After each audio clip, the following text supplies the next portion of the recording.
Kravets. If you have not followed his Triple H horse racing podcast, you're missing out. It's one of the best podcasts in the country.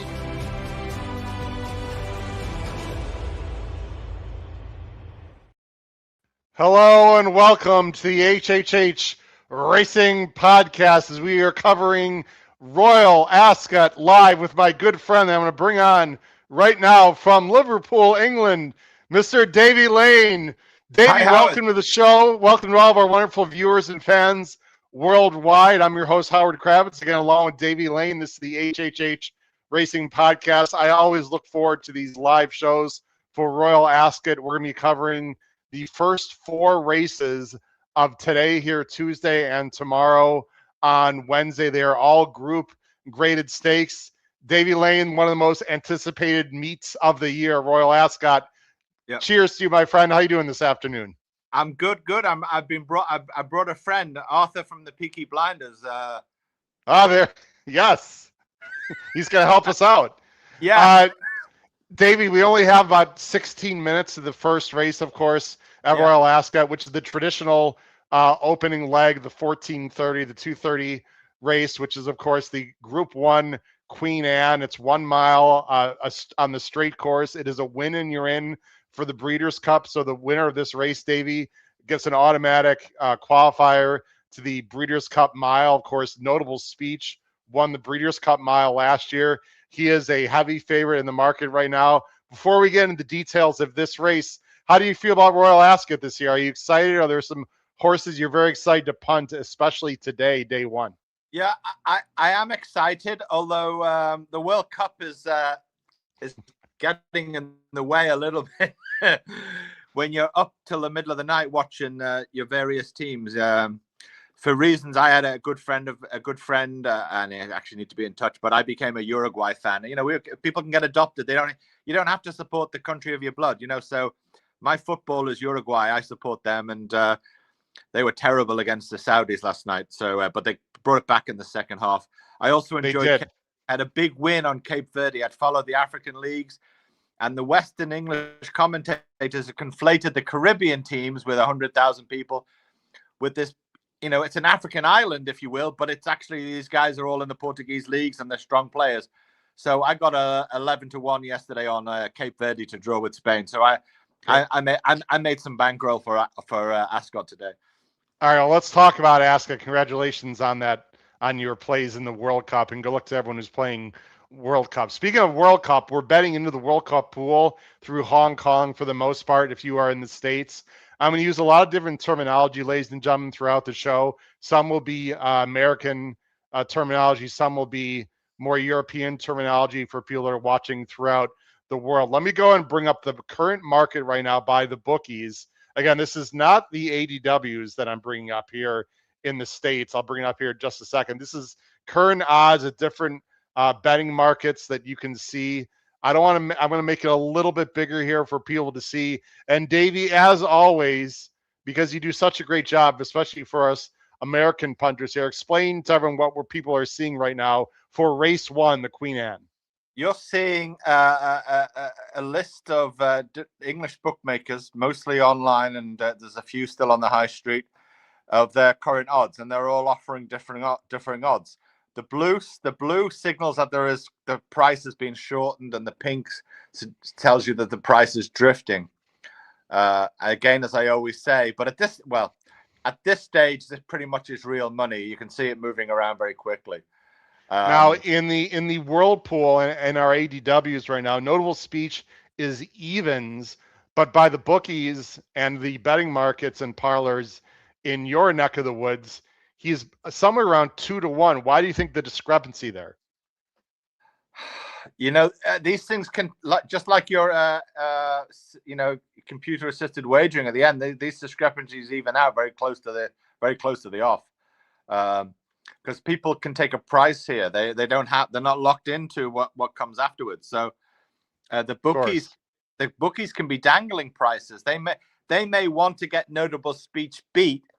Therefore, they're dangling out a better price to entice the last-minute punter who walks into the parlor, who thinks, my God, that's a great price, £20 win, etc. So this is the game they're playing. and in the modern world, we're dealing with microseconds here in terms of prices. So, that's what's going. That's what's going. There, we have 9 minutes. We're also going to talk a little bit about contest play, Davey. Let me make this bigger.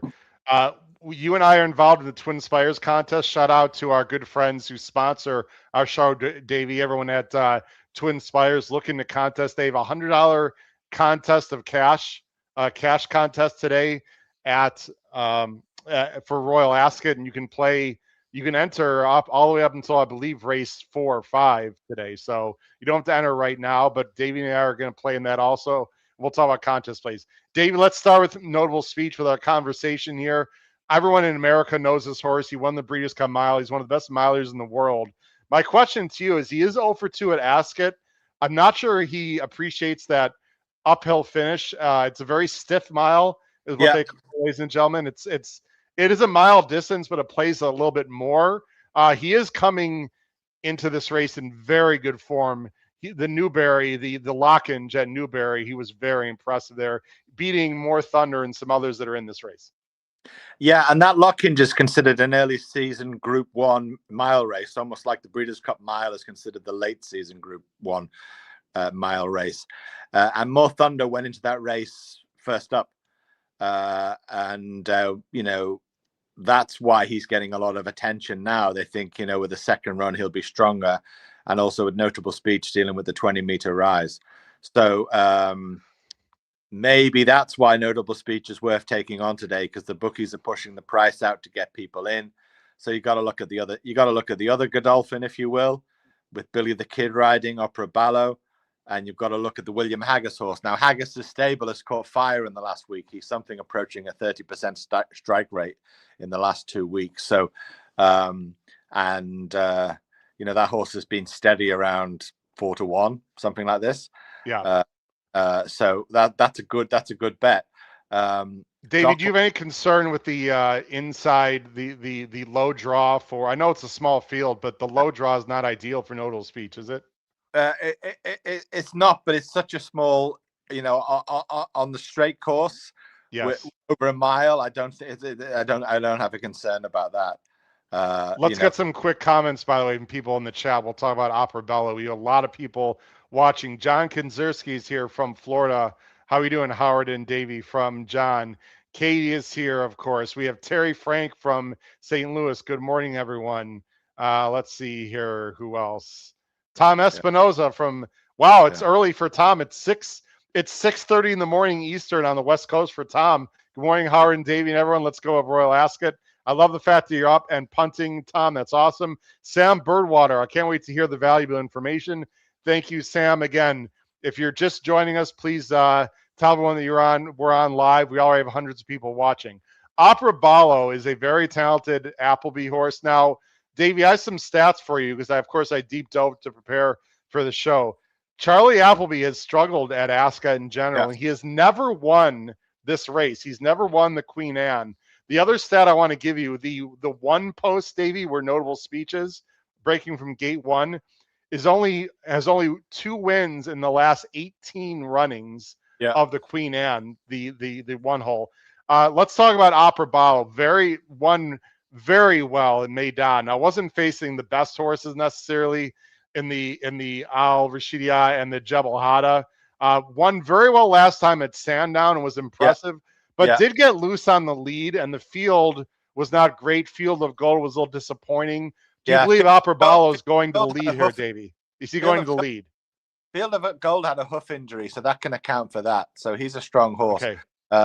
He is probably going to start quickly and attempt to make all. Some cynics might say he's in there to set the pace for his stablemate, but whether the stablemate can get up that little rise of ground at the end, I don't know. That's why the wise guy pick is More Thunder. I like this horse quite a bit, Davey. Talk about More Thunder. Well, More Thunder is a horse with William Haggis. The stable's in form. It's got as I say, it was first up and it got within 2 lengths of our friend the Appleby horse, and that everyone knows notable speech from the States, right? I mean, so he's bred well. He's you know, he doesn't do this distance much. I mean, he's more of a 6-7 furlong horse, if I think, but he's proven that he can handle it with the last run, first up last time. So there's confidence he's there for this. I'm going to try to get up the replay of the last race. Go ahead and keep talking about some other horses, maybe Docklands or whatnot. Well, yeah. I go ahead and get the replay up. I haven't played this race because I can't, you know, the 5, 6, and 7 are kind of a muchness to me, and I don't want to take the risk. If I was playing hard, I'd look at 2 horses to come underneath, not Docklands. It would be Damasus underneath, and that would be the way I would play it. You know, try and get one of them into third. But as I say, I'm very tentative about this race. There's too many reasons why one can win and one can lose. So you don't like Opera Ballo. If I had to pick a winner, it would be Opera Ballo. Okay. But I'm with no great confidence.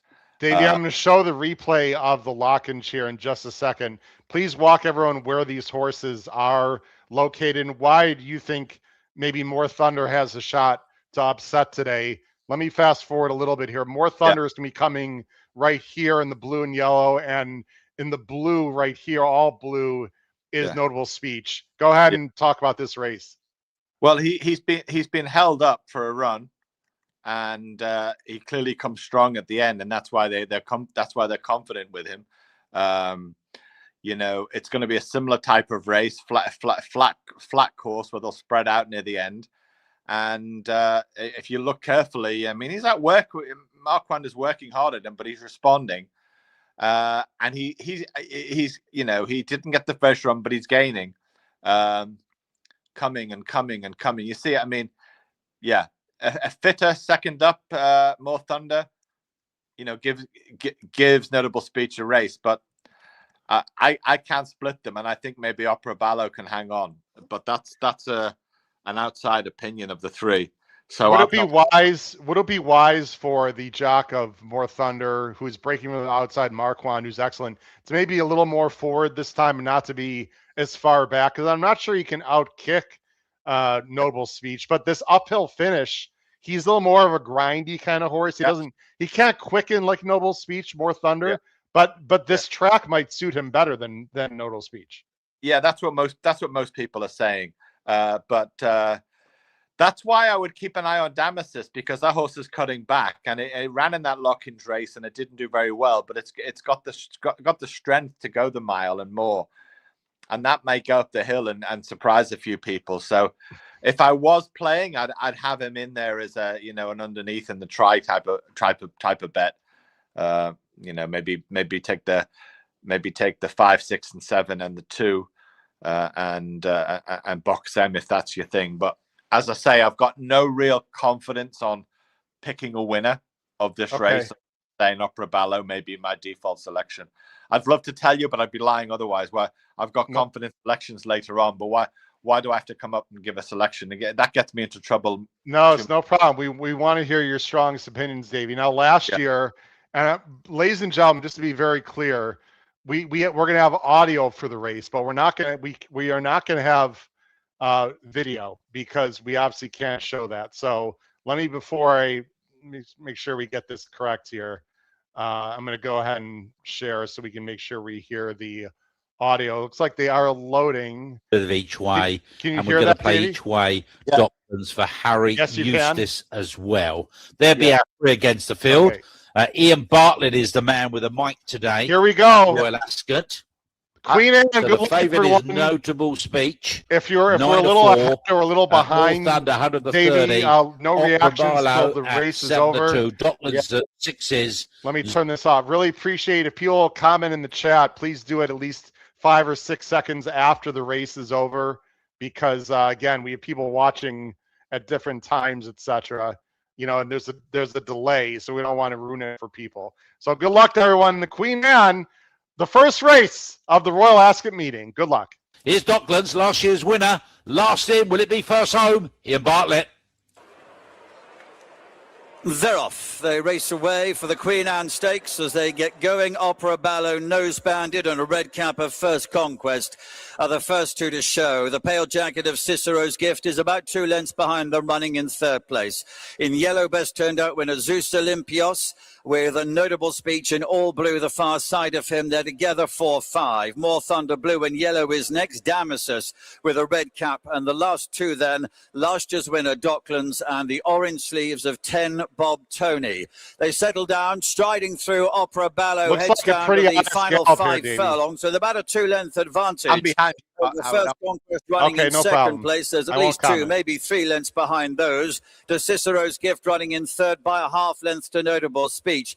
Zeus Olympios towards the right. The flashy chestnut with the white socks is in company with Damasus, another white-faced chestnut. More Thunder and Docklands behind those. 10 Bob Tony, the back marker. But Opera Ballo continues to roll along in front with 3 furlongs to go. Notable Speech is out after him into 2nd position. First Conquest on the left. Zeus Olympios is next. Damasus behind this. 1 from the left. Docklands begins his charge. Heading down towards the last quarter mile. Opera Ballo continues to be in front. Damasus moves through to take 2nd position. Notable Speech is struggling. Nearest to us is 10 Bob Tony. Docklands running on, but still Billy Lockdown and Opera Ballo showing in front. More Thunder, 10 Bob Tony, the pair challenging. 10 Bob Tony and Kieran Schumacher, the orange sleeves. It's going to win the Queen Anne. More Thunder 2nd, Opera Ballo in 3rd, Zeus Olympios behind those in 4th. Okay. Wow. Wow. I was, when I was talking earlier, I was about to say 10 Bob Tony, and I was looking at my screen. And I couldn't remember that he won well last time. I'm annoyed in not saying it. I wouldn't have played him, but I was going to include him with Damasus as maybe an underneath horse, which he wasn't. He was a winner. The second longest shot on the board, Davy. 10 Bob Tony, the 8 in the world pool and the betting pools here in the States goes off at 38-1. A huge roughie. I thought More Thunder was going to win with about 100 meters to go, Davy. He made a nice split. He was making a run. He finished a very good second. I'll tell you what, Notable Speech, Royal Ascot is not his track. He was absolutely awful. It's really incredible how bad he is at this track. Opera Ballo is the one who finished a very close 3rd, I believe, correct? Yeah, correct. And in terms of the UK, the big bet in the UK is something they call the place pot. And that's and most punters in England play that. The regular people who don't bet a lot, on the day they play that. And having the favourite out of that, 1, 2, 3, makes it for a good pool more than likely. Yes, for sure. I played a very cheap, we like to be very honest here, Davey, for full disclosure. Now, we don't have to tell anyone what bets we're making. You and I played a play spot, basically an all-place pick 7, I suppose you could say, for American punters. It's a pretty big pool over in the UK, and Davey and I are alive because we went with More Thunder, who had to finish in the top 3. So for us, Davey, with Notable Speech out, that's a very good result for the place pool. I played a very small 10-cent pick 6 here in the States. I did not have the winner, but I mean the winner. This could pay 5 out of 6. I have no idea. We shall see. But let's look at the winner here. Well, I didn't see this coming at all. We didn't talk about this horse, but let me go and bring up the winner here on the screen. 10 Bob Tony. I see. Well, it actually look at this, Davey. Almost 60-1 in the whirlpool. 60-1 is coming off a win in the Group 3 Bedford Tattenham Corner, but really actually finished very well in the Prix de la Forêt, which is a major sprint race in France. But that was on soft last year. Has a Group 3 win. Didn't really seem to figure in this race to me, but weird things can happen in these big races. Yeah, and I hope people didn't get involved. I mean, I was tentative about jumping in, and I was trying to be honest and saying I didn't have a collection. I was going to suggest 10 Bob Tony underneath in a try or something, but along with Damasus. Where did Damasus finish? 4th in the end, was it? I'm not sure. I was focusing on More Thunder. I really wanted to see More Thunder. I would have loved to see a More Thunder Opera Ballo exacta for my contest play for Twin Spires. Yeah, my TV is like over that way, and I actually put it on a streaming thing, so I'm actually behind like 5 seconds. So at some point, I'll get up and switch it to the terrestrial TV, so I can actually have it in the corner of my eye a bit better. But yeah, so listen, I'd love to have given you the winner of that and something, but I'd rather have not bullshitted when we got stronger opinions later in the day. Yes. The race seemed to fall apart. Based on the way the race was run, Davy, and sorry, everyone, there's a delay, so we might talk over each other a little bit. Based on the way the race was run, Davy, you have to give Apraballo a ton of credit. It looked like it was a pretty fast gallop. It's not easy to wire the field in that straight going a mile, and he almost won the darn thing. Meanwhile, 10 Bob Tony, the winner, and More Thunder came from pretty far back. So from a race flow perspective, I think you have to give extra credit to Apraballo going forward, Davey. Yeah, for sure. Well, I mean,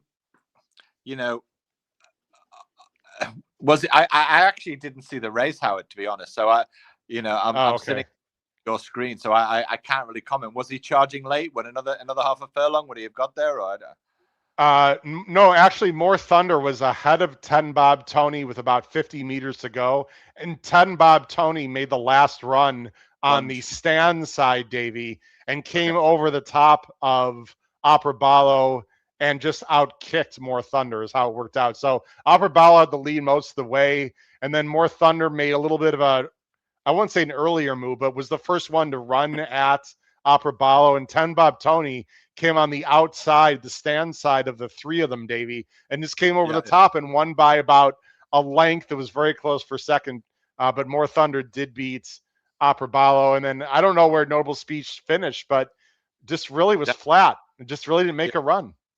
Right. Well, the percentages of that, just not to bore people with what I've played here, but the percentages of the money that on those 9 horses in that race for the UK place pot, which is over $500,000, we have 27% of the tickets were on More Thunder, 31% Notable Speech. That's out. 22% on Apraballo, and less than 1%. I mean, it's 0% of 10 Bob Tony. So basically, 49% of the tickets are live on a $500,000 pool. So that's pretty good. Going into the later races. So yeah, that's a nice to have. So we shall put this one to bed and move on and get talking about the more complicated race next, right? Yes, we sure will. Let me do a few things before, as again, we have a lot of people watching. Please, you can listen to this podcast also on Apple Podcasts, ladies and gentlemen, Spotify, and Anchor. And as you look to my left here, of course, it's the morning here in the United States. It's 8:30 a.m. Chicago time. So the sun is coming in. The lighting's going to be a little different than our normal show. Usually we're doing shows at night, Davey, but we've got some beautiful sunshine coming in here today. So just bear with me with all the lighting in the background. Please follow us on X at HHH Racing Pod. We greatly appreciate it. We have over almost 4,000 followers on X. And please make sure you also subscribe on our YouTube channel. Hit that subscribe button on the bottom right-hand side of the screen. Hit the notification bell on the top right. And smash that like button below the video player. All of that, ladies and gentlemen, will help bring people to the HHH Racing Podcast. I know a lot of people watching right now throughout the world are familiar with our show, but I expect to see some different people as well watching. So we also have a great website, hhhracingpodcast.com. We have a lot of information on there. We have some cool pictures, stories, information about our podcast, tip sheet information, which we're going to be talking about as well throughout the broadcast. So please make sure you check out our podcast as well on our website, hhhracingpodcast.com. Davey, there's 6 more races left. I got to be honest. I didn't expect a roughie in this first leg, in this first race. And there are some very strong possibilities of roughies later on. So this might be one hell of a day at the Royal Ascot meeting to kick off the meeting. Yeah, most of the races are roughies, but the big race of the day probably isn't a roughie. Arguably the new Frankel or whatever they want to call it, the winner of the 2000 Guineas. That's coming up at 4:20 time, which is 11:20 EST. Yes. So that's probably a point after kick. For sure. So we'll see. But the next race is 2-year-olds over 6 furlongs. It's a charge of the Light Brigade. There are 20 something horses in it. We really should look through the field and try and at least cover most of them if we can. Okay. I'm going to try to show some replays, ladies and gentlemen, as well. It's not easy. I have to go through Twin Spires, but I will try to show some replays. You just have to give me a little time to get to those replays. Let's go to the field first, Davy. And I think the best thing to do, again, for everyone here is to show the market, because you can see all the horses and the odds right now. There are the next race before I bring on the odds. The next race, which again, there's always going to be a bit of a delay if you're in the United States on the will pays. I can't imagine the exotics and the exactas and trifectas are going to be monstrous here in this first race, even though it was a small field. I will say, Davey, my top choice, More Thunder, I thought ran very well. I think he ran his race. He just got outkicked. And my feeling about Noel's speech was correct, as we stated. So it's one of those situations in the first race. I'll speak for myself, Davey, because you didn't have a real strong opinion. I was wrong, but I was right. I mean, I liked More Thunder a lot. I wasn't huge on Noble's speech, but it was hard to have that roughie. Yeah. Let's go to the next race. Yeah. Next race is a 6 furlong race for 2-year-olds. It's called the Coventry. This is a Group 2. Oh, by the way, Davey, so the 10 Bob Tony does qualify for the Breeders' Cup. Do you think the connections might send him over to the Breeders' Cup at Keeneland in Kentucky in November? Do you have any intel on that ownership group? No, not really, no. But maybe Ed Walker was going to go with one of their horses to Delmar a couple of years ago and got injured. So it's possible they're interested. Okay. The Coventry last year was won by a horse named Gstaad. That's a horse we know very well. Won the Breeders' Cup Juvenile Turf and is running later today, Davey. So we're going to talk about Gstaad later and maybe the race of the day at the St. James Palace, which is race 4 today. So this is for 2-year-olds, and this race can be very tricky, Davey. First of all, it is a 22 horse field of 2-year-olds. There are a lot of horses that have only run once. Some of them have run more than once. It's the first time for many of them going 6 furlongs. Most of them have gone over a straight course, but a lot, obviously, they haven't run at Ascot. And there's a few things that have to be talked about, Davey, in a race like this. And I'll start. First of all, you have to see where these horses broke their maiden, because just like here in the States, there are provincial tracks in the UK, sort of like your smaller tracks here, like Mahoning Valley or Turf Paradise. And then you have your major tracks, like Saratoga, whatever. And it's the same thing over in Europe. Now, that doesn't mean a horse that breaks his maiden on a lower level track can't win this race, but it's something to discuss. The other thing that is going to be obvious here is that the blue bloods, as you like to call them, the Wathnons, the big time stables, Ballydoyle, etc.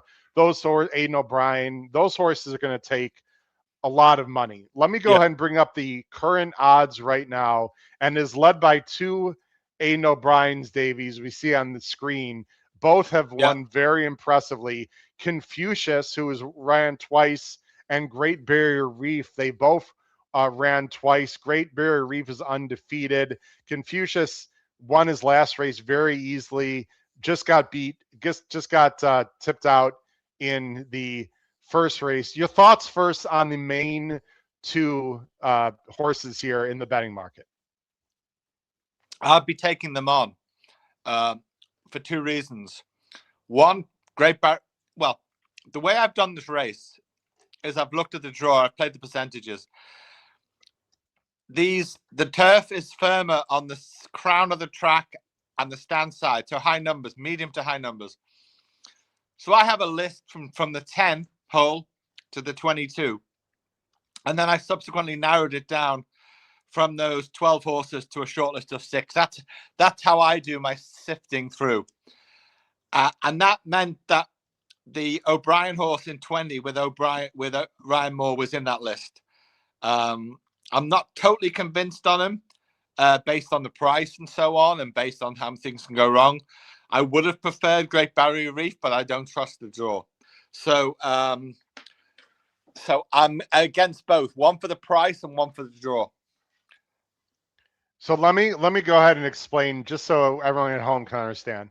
The numbers that you see on the screen are their saddlecloth numbers. Those, if you like Confucius, you're betting the 5 horse. But for the most part, that is not the gate, or that's not the gate or the barrier that they are actually leaving from. So let me go a little bit lower, because that'll help people. I know it's a little bit small on the screen, but for example, the Confucius here, the 5 horse, if you see right next to it, there's a 20 in parentheses. That is the gate draw. So he's actually leaving from gate 20, but he's the number 5. Now, the other horse that we were talking about, Great Barrier Reef, who is the 10, does not have a very good draw according to Davy. It's the lower, it's a lower number. It's on the far side. So as you watch the races, Davy, it's important to explain all this, because Royal Ascot's very different than a lot of tracks Americans watch. When we say the far side, that's on the furthest left hand side of the screen when you're watching the race. Of course, we can't show the races, but as you're watching on TV, whether it be Peacock or FanDuel or whatever, when we talk about the far side, we're talking about the left side of the screen, away from the stands. The right side of the screen is called the stand side, or the higher draw. That's where the majority of the fans are. And by the way, we also didn't mention the fact the weather is very nice most of the week here at Ascot. It's going to be good to firm. They don't call it firm, but it's going to be good, in almost the entire track. But Great Barrier Reef, Davy, has the 3-hole. He's also surrounded by roughies. In other words, horses that aren't as fast. And correct me if I'm wrong, Davy, but they might break off into 2 different parts. When we watch it on TV, you'll see a group that'll go to the stand side and a group that might go to the far side, which also would make it more difficult in theory for Great Barrier Reef. Please talk about those things as well. Yeah, well, actually, they might break into 3. One on the stand, one in the center, and one on the far side. So, and I would think the advantage, if there's a good enough horse in the center, that would be where I'd want to be going. But and occasionally a horse that's in theory drawn, on the wrong side of the track can win. I mean, but on the percentages, you've got to just ignore Great Barrier Reef if you're playing the percentages. As much as you like the horse. I mean, there's a horse later on in the card that I'm going to play, even though it's drawn on the wrong side of the track, because I think in terms of the competition and things like, it's more of an edge. But on the race for 2-year-olds, with a horse, a horse is going to run around the horses he's running in his area with, and that'll bring him down. It's like, you go at the level that you're in, don't you? A little bit. Yeah. So, Davey, let's talk about the horses you like. Let's go through your top choices in the Coventry. Go ahead, and I'll just scroll to. Well, here's my short list. Here's my short list. 6 horses, of which 2 I like the most. The first horse I like the most would be Royal Heritage. It's a Watton horse. Now, it's a breeze-up horse. It was bought for £1,800,000. And breeze-ups are normally, full of gangsters like Arthur from the Peaky Blinders, right? So it's not necessarily the Blue Blood.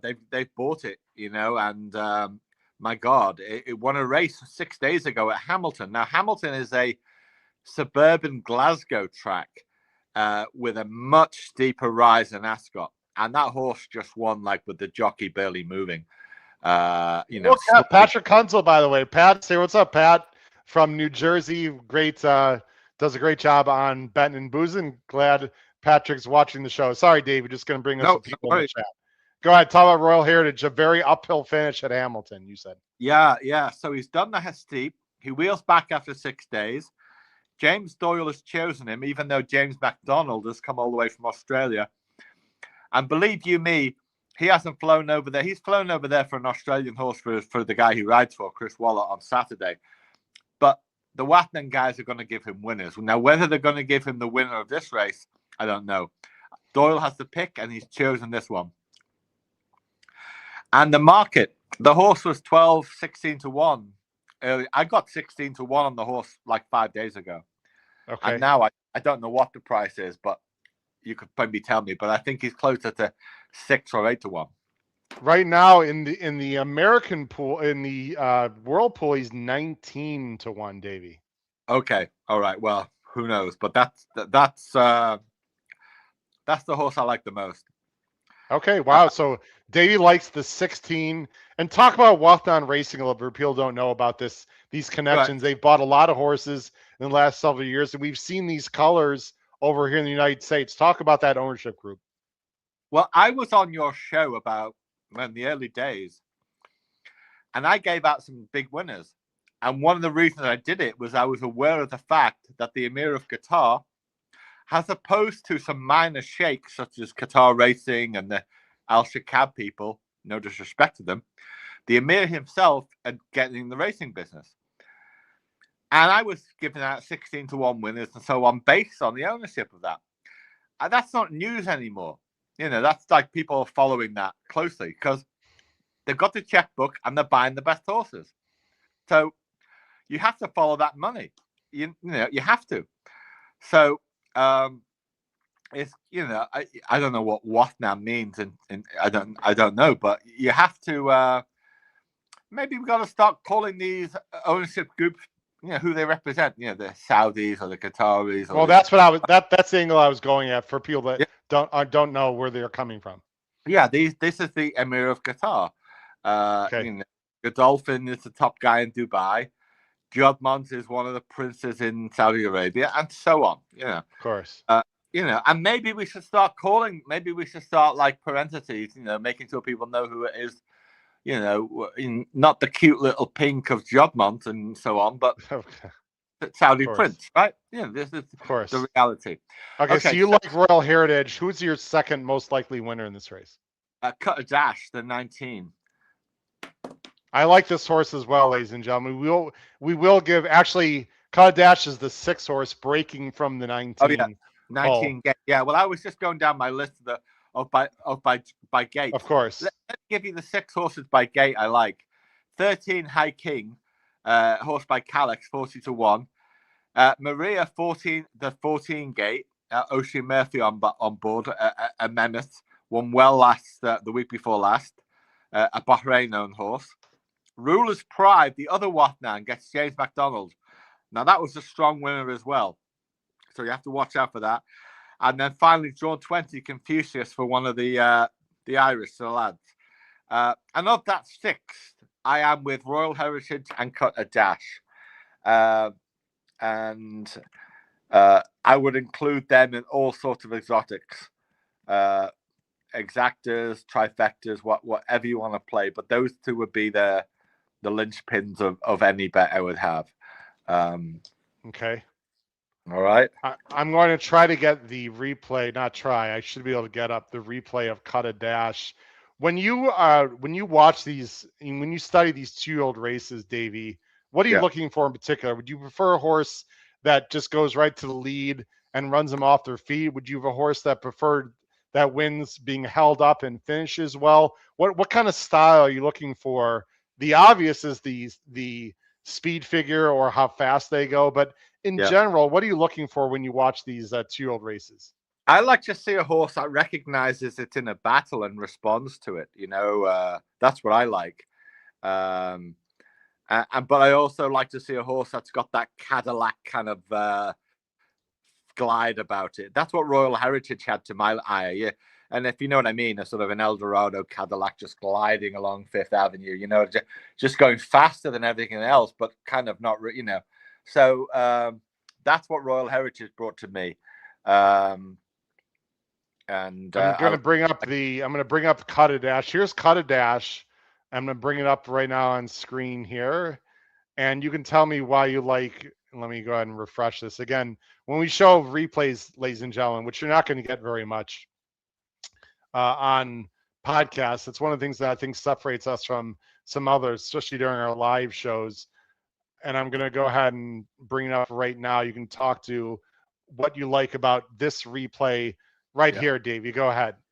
All right, he's on the right-hand side in the yellow cap, right? Yes, here's Cut a Dash right here. Yeah, he's in a battle.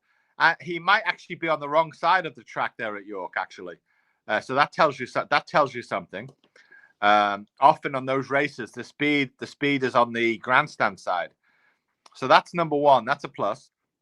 Number two, on the breeding side, it's a Star Spangled Banner. So that's bags of speed. That's a good sign. The trainer is very, very good at the 2-year-old races at Ascot, Rehan. He may be very poor at shipping horses internationally and so on, doesn't really do that. But the 2-year-olds are his bag. And he's run this race a few times and surprised people. The 2,000 guineas, he surprises people and so on. So he's very, very good early summer trainer, Rehan. Do you prefer a horse that I prefer a horse that's already gone 6 furlongs, Davy? Do you have an opinion as to whether you prefer a horse that's gone the 6 furlongs or 1,200 meters compared to Cut a Dash, who in his first race only went 1,000 meters? No, I like to see what he's looking like when he's crossing the line, and that horse wasn't stopping. So I like to see a horse that's looking like it's capable of going further. And that was a good clue that it was on the far side at York there. I'm going to try to get up the replay of Royal Heritage as well. Go ahead and keep talking, Davy, while I do that. Yeah. Okay.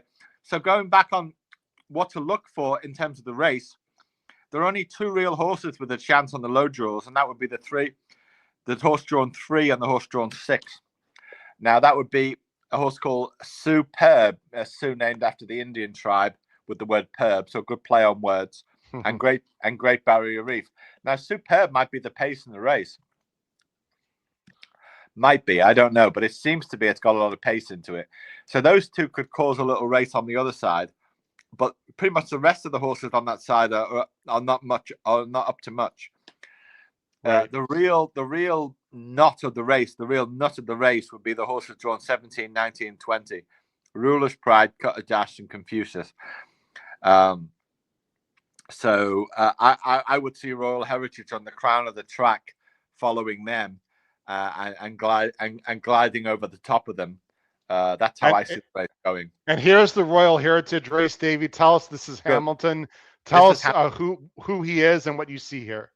Yeah, this is almost twice as steep as this is the Watton horse on the left with the red cap, and it's just like twice as steep a finish as Ascot. If you roll the race on, not a bad race. Yeah, look, hands and heels, obviously. The jockey looking behind him, and not a bad horse coming in for second, by the way. He looks like a pretty good size horse as well, Davy. Yeah. I mean, and that horse only ran them because of a minor niggle. When a niggle, could be a toenail or something. So no big, but they protected it, and they clearly, they're not running him if he's not ready. They haven't spent 800,000 just to run a horse that isn't ready. Something that I don't like, Davey. I'm not saying you're wrong, because these horses better than I deep dove, ladies and gentlemen. But of course, Davey's here because he's the expert when it comes to a lot of these international horses. So you can make your own decision, ladies and gentlemen, who you want to listen to or believe, etc. I don't like the fact. Actually, I do like the fact. Excuse me. Royal Heritage, even though it was a small field and it was Hamilton, was 30 cents to the dollar, Davey.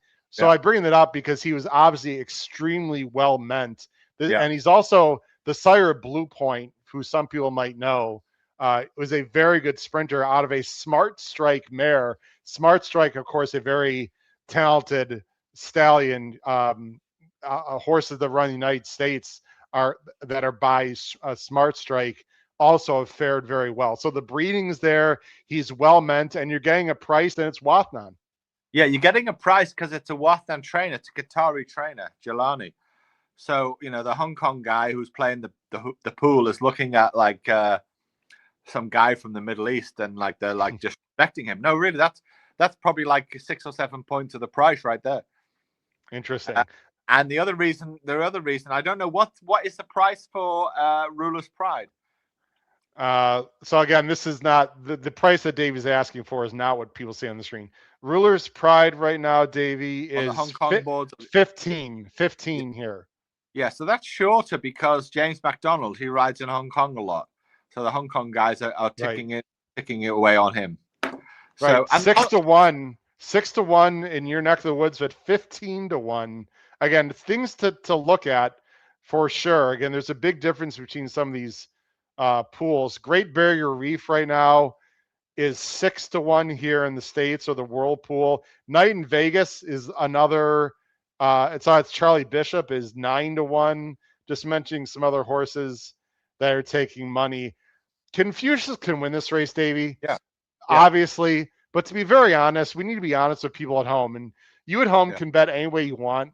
In a 20-plus horse field, 2-1 is just a silly low. That's a silly underlay. He's being way overbet in our opinions, correct? Let him win, like if it, but play between 6-1 and 16-1 in a race like this, There's 4 minutes to post. Is there another horse you'd like to talk about that I can bring up here, Davey? I would probably, if you want to look at High King, the can you get that up? Yep, right here. Calix, yeah, that's a Donica O'Brien horse. That's like 40-1. That's your best bomb of the race for me. That's drawn 13. Won by like 3.5 last time. Very impressive. And the boys often do this. Everyone's following the father, and Donica sneaks in. Very good jockey, Gavin Ryan, coming over for the race. 3.5 length winner last time. Horrible first time out, but that excuses completely last. But a big winner last time at Ferry House. Let me give some statistics for some people in this race and just some facts. So Confucius won last time at Naas, which is a very solid track in Ireland. There is a fast pace. Go ahead, Davey. Go ahead. Uphill as well, Naas. Uphill, thank you. A fast pace is expected, you would think. Let's see here. Aidan O'Brien, Davey, has won. How many times do you think Aidan O'Brien has won this race? You want to take a guess? 6. 11. 11, wow. Aidan O'Brien has won the Coventry 11 times. And by the way, if people don't think stats are important, Davey, Charlie Appleby has still not won the Queen Anne. It's really quite amazing, isn't it? Yeah. But that's, only amazing because you're used to seeing his powerhouse stable ship his horse to the States. So the assumption is he's the main guy, and he's very good. But there are a lot of stables over here. There are a lot of different shakes, a lot of Gulf potentates having horses over here. And not all of them necessarily ship. They don't always ship. There's a lot of minor princes from Qatar, Bahrain, what have you. They all have horses, maybe 5 or 6 or a dozen. Not all of them are like Sheikh Mohammed, who's shipping horses and own horses all over the world. Davey, right at the wire, is interested about Night in Vegas. Your thoughts on him? Drawn well. Underrated stable. Could pop up. What price is he? Night in Vegas is around 10, I think. Let me see here. I'm just catching. I'm trying. He's 8 right now in the Whirlpool. 8. Right. Okay. Yep. Yeah. They are going behind the gate. I'm not sure if the UK overbet here each way, and bookmakers give you up 5 to 6 places. So betting at least 3 makes sense if you fancy them. We got a lot of people again watching from all over the world. We greatly appreciate it. This gentleman likes Royal Heritage for the win. Agrees with you, Davey. Good luck to that horse. We talked about Royal Heritage quite a bit here. If you're just joining us, Howard Krabs on Davey Lane. This is called the HHH Racing Podcast here, based in the United States. Please hit that subscribe button on YouTube and the notification on the top right. Really appreciate it. You can see Davey at the bottom, underneath his name there. He was the Channel 4 Top Tipster winner. Davey, we have about 30 seconds. Talk about that contest and when you won it. Yeah, that was maybe, 7, 8, 9 years ago. So Channel 4, Nick Luck used to do the presenting. They no longer do the coverage. It's now called ITV, which is Channel Channel 3 on the dial, and that was the competition they had at Royal Ascot of about 400,000 people. And how much money did you win, if you don't mind me asking? How many pounds?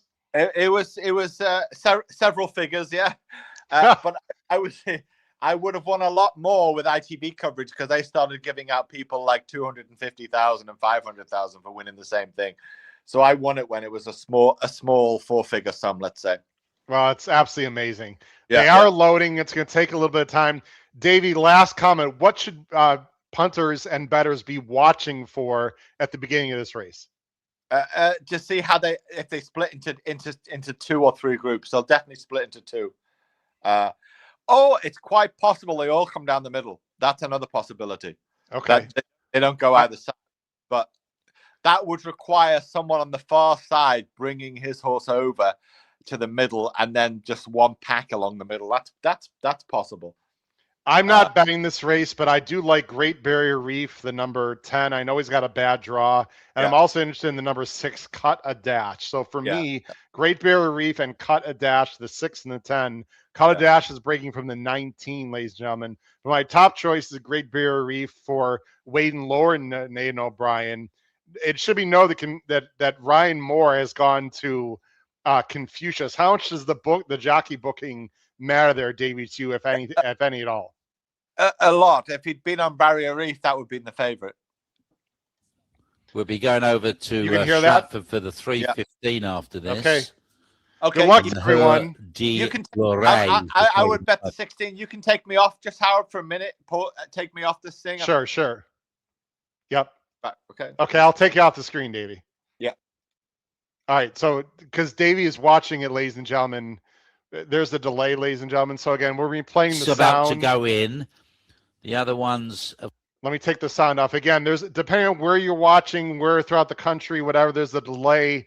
We can only play the sound, of course. We don't have access to the video because of copyright issues. But enjoy the race. Here we go. They're off and racing. Jumping away in the Group 2 Coventry Stakes over 6 furlongs. They got away in a pretty level line at the moment. Extreme left-hand side, we have Bull Shark up there racing in partnership with the Valmont colours of Superb, Great Barrier Reef, Treasure, and also the Ginger Kid. And away to that far side is Easy Answer in the small group. Near side, Yankee Tukri is leading the field. Right up on the near side through the first couple of furlongs, being followed by Ruler's Pride. And also there on the left is the Red Cap Royal Heritage. High King is just in behind. Horses going okay. A Day of Scarlet is there as well. The Scallionator also improving. Final Objective. Confucius at this point too from the right, with 3 furlongs to go. Cilician is pushed along. Also away to the extreme left of the group is God-Given Talent. They are coming together, heading towards the final 2. There's loads of chances here. In between horses, Ruler's Pride with Final Objective, Royal Heritage. God-Given Talent is coming. Great Barrier Reef, the extreme left, the extreme right is Confucius. Night in Vegas trying to burrow through. Then a Day of Scarlet, and also coming is a Cut a Dash inside the furlong. Who do you like here in the Coventry? A Day of Scarlet battling through to just take the lead. Night in Vegas, Cut a Dash. Great Barrier Reef on the outside. Great Barrier Reef just has the advantage, has done it. Great Barrier Reef in the Coventry. A Day of Scarlet finished in second. They were tracked in by Royal Heritage, and next Cut a Dash. Great Barrier Reef for Howard. Well, what wins? Davey, what a finish. Davey, I got you. The result of our second race. I got your audio on now, Davey. Just to let you know. Davey, can you hear us? Okay. All right, so Davey will come back on here in just a second. Great Barrier Reef. I put a small win bet. I decided to make a small win bet on Great Barrier Reef. I didn't hear who came in second there, but Great Barrier Reef wins at what price did I get here? I'm trying to find it. Sorry, everyone. 6-1. Hello. Woo! Great Barrier Reef. What a fantastic ride by Wayne Lord. And what you saw, ladies and gentlemen, there in a fantastic finish was it looked like the Great Barrier Reef was following a horse that went to the lead, which I think was very advantageous there for sure. Davey, got you back on now live, just to let you know. All right. Davey's getting himself situated. Davey, sorry for you, my friend. That was a top choice for me. I had a win bet. Who finished? Do you know who finished second, third, etc.? Do you know? Royal Heritage, I think. And cut a dash third. So that's good for our who did we have in our place pot pool, Davey? Hold on. Okay. So Davey and I are playing basically in every race place bet. It's a big bet in Europe. Who did we have in that race, Davey? We had the 6, the 10, the 16, and the 17. And so we have 3 of those? I think so, yeah. Oh my. I would have to get off my ass and go over to the TV and look. But... Yeah, no problem.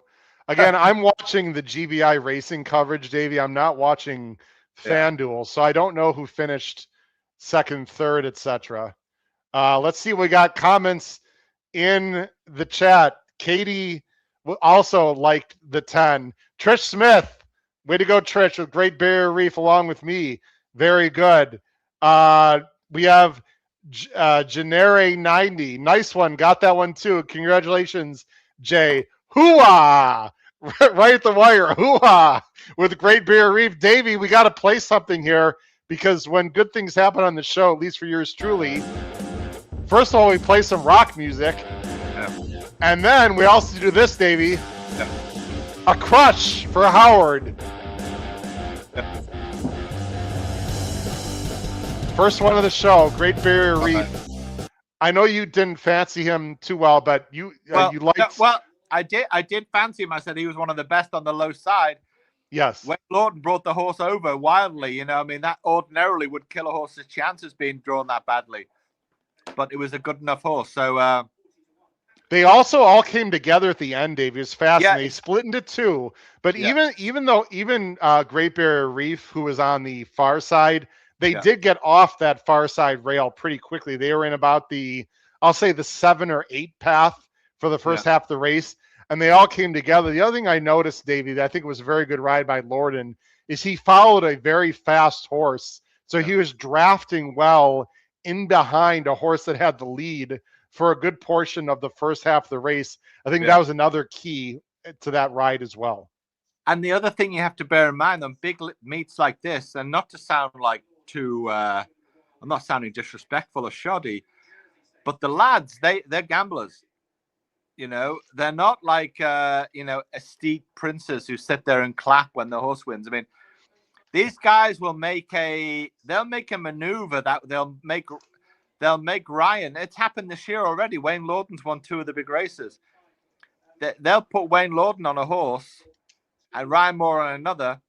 The horse will go out to 6-1. They won't play with the bookies. They'll play at various on the totes with suitcases of cash, and they'll win if they have a real strong opinion. So you got to be alert to that. It's not always about which jockey chooses the horse. Congratulations on your royal heritage. I'm trying to find where the placings are. I'm not listening. Let's listen to a little bit of Let's listen to a little bit of FanDuel coverage. Over carried away with the form, but can you hear that, Davey? Underlined the point that I think he's had to do it despite disadvantageous circumstances in terms of track positioning, and despite the fact that he's still a little bit green. So it'd be a surprise to me if he didn't emerge much the best of these. Yeah, Royal Heritage was third. Their coverage here live on site. I'm sorry, go ahead.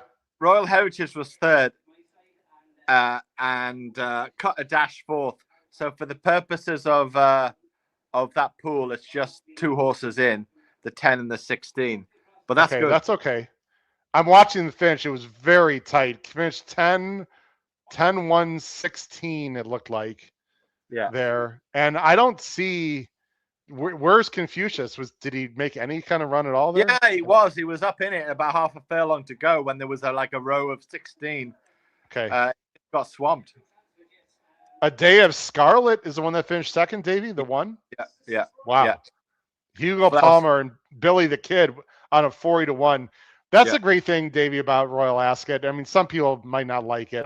I'm a little upset now that I didn't play a bet in the contest. And Davey, if you sent me something, I apologize. Did you send me something for that race? No, I forgot. Good. I was too busy talking. I would have felt bad. Don't remember, Davey, you have to make 4 bets at least, 4 different races. Just let you know.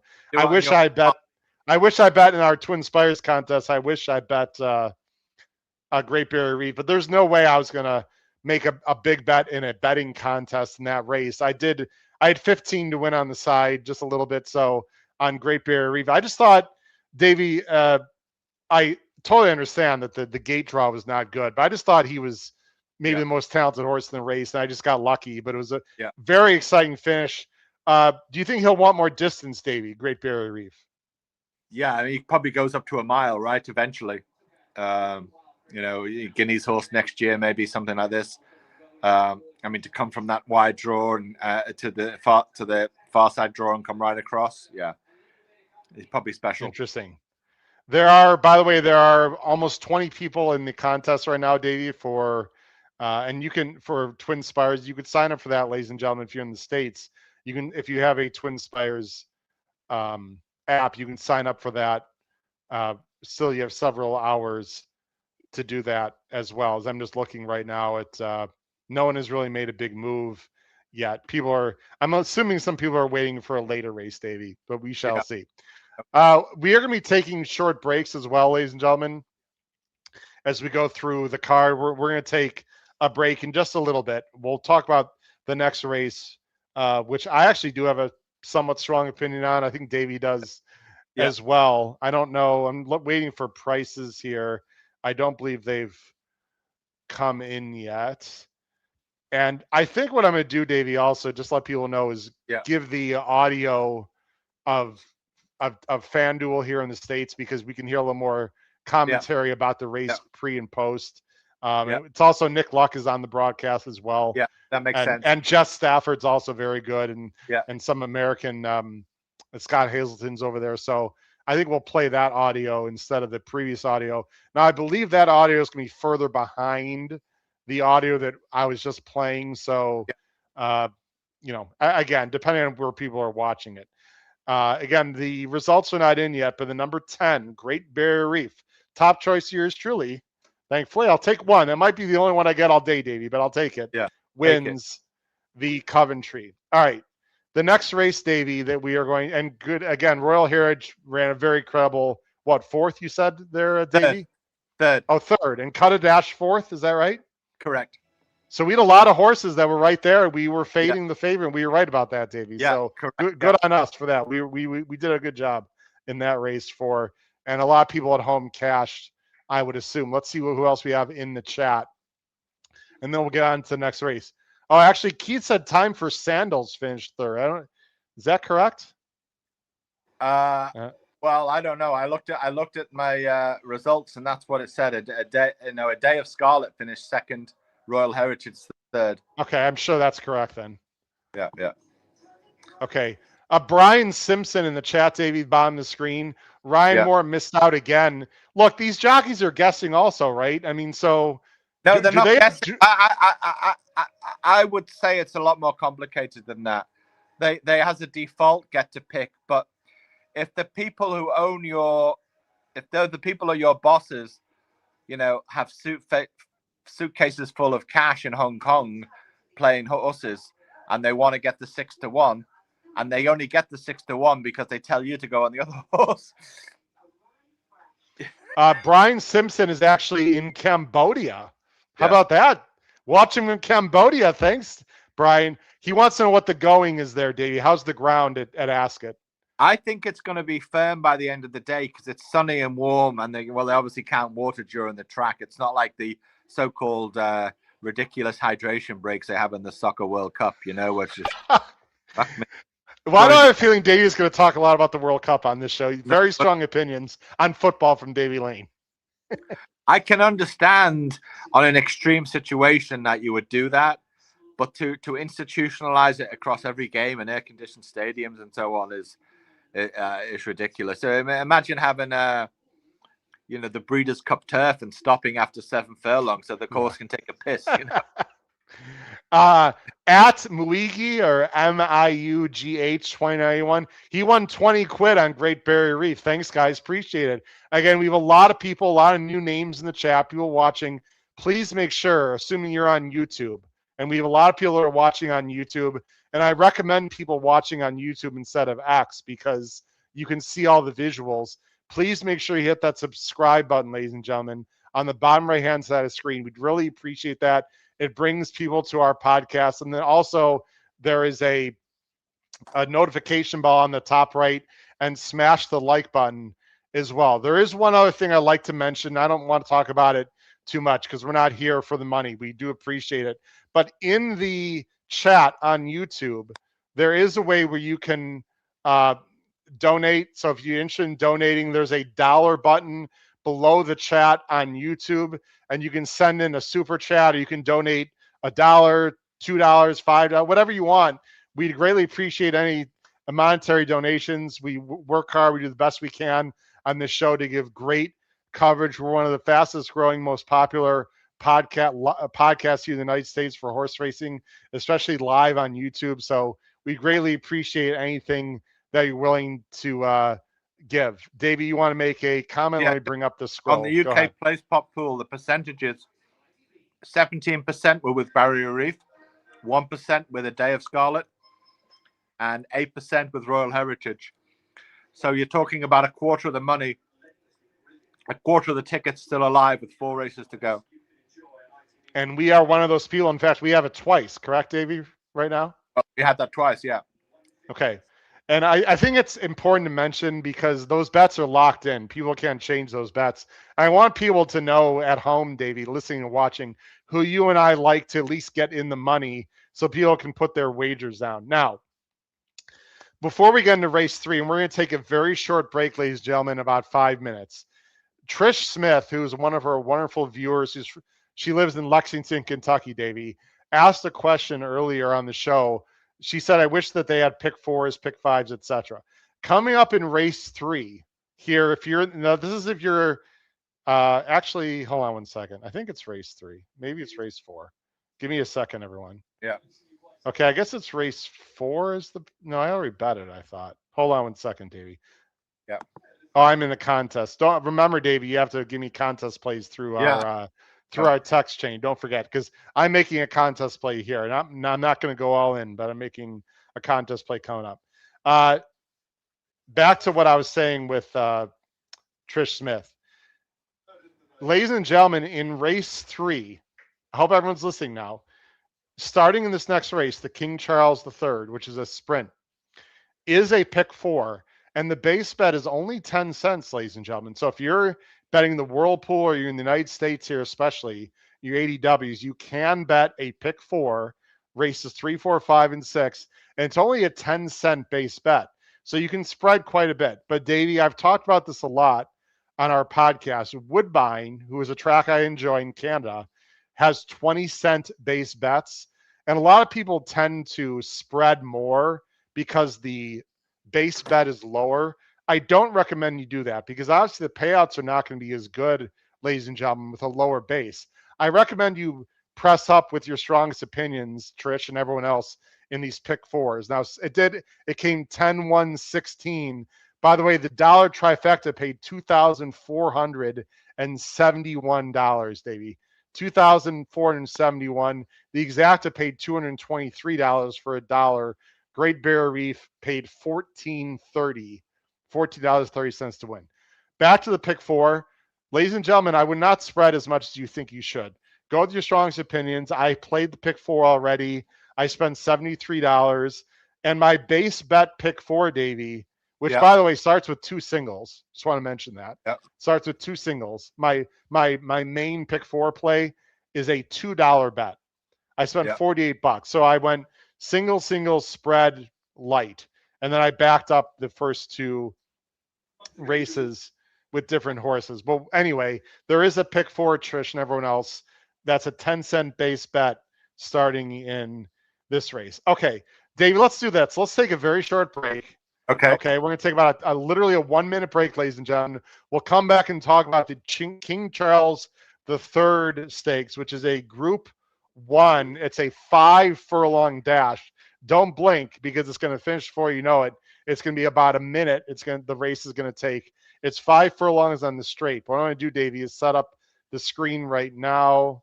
Let me set this up so we can take a very short break. Hold on one second, everyone. Please appreciate your patience here.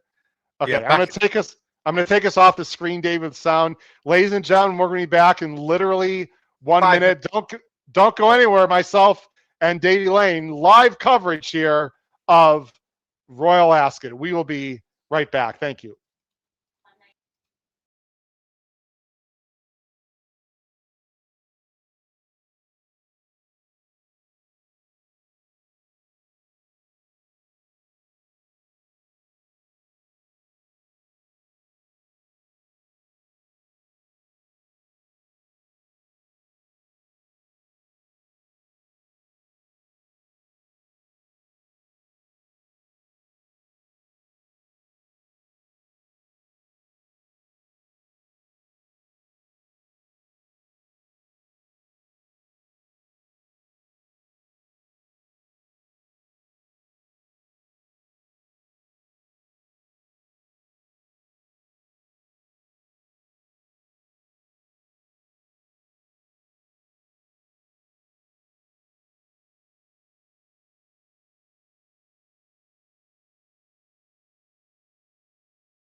All right, we are back. Howard Kravets on with Davy Lane from Liverpool, England. Excellent expert punter and handicapper from the UK. Coming up here is the King Charles III. We'll talk more about our podcast as we go along. But again, if you're new to the podcast, my name is Howard Kravets. Davy Lane will be back here in just a moment. He'll be queuing us back in. We have live podcasts, ladies and gentlemen, here in the United States on Tuesday, Wednesday, and Thursday evenings. So please check that out. We also have live shows on Saturdays a few times a month where we have live broadcasts. We do show the races as well at certain tracks on Saturdays. We do not have copyright permission to show the races at certain tracks here in the States. Or, of course, we don't have copyright permission to show the races live here because we are, again, monetized here on YouTube. So for those people that were hoping to see the races on this podcast, Royal Ascot, I apologize. We can play the sound, but you have to go to your own advanced deposit wagering platform or watch on TV or on YouTube the races, however you can find the races depending where you are in the world, but we can play the audio. Most importantly, we give great insight and deep dive into these races. So the next race we're going to go to, and again, we'll bring Davy on here in just a little bit, is race 3 at Royal Ascot. It is what they call the 340. They always go by the time of day at Ascot. And this is a 5 furlong race, and it's a fascinating one. It's the King Charles. It's a Group 1. Let me go ahead and bring up on the screen right now the betting market, and I'll go full screen. We'll get Davy back on here in just a little bit. And I do have a relatively strong opinion in this race. First of all, this is 26 horses. I know people at home are like, 26 horses. That's crazy. Yes, this has 26 horses. Davey, go ahead and give me a thumbs up, Davey, if you're ready. I see him in the background. Okay. Davey, this is the 26 horse field in the King Charles. I know you and I have a pretty strong opinion in this race. Right now, the favorite is a very popular 8-year-old from Australia. And we know how good the Asian and Australia horses are sprinting.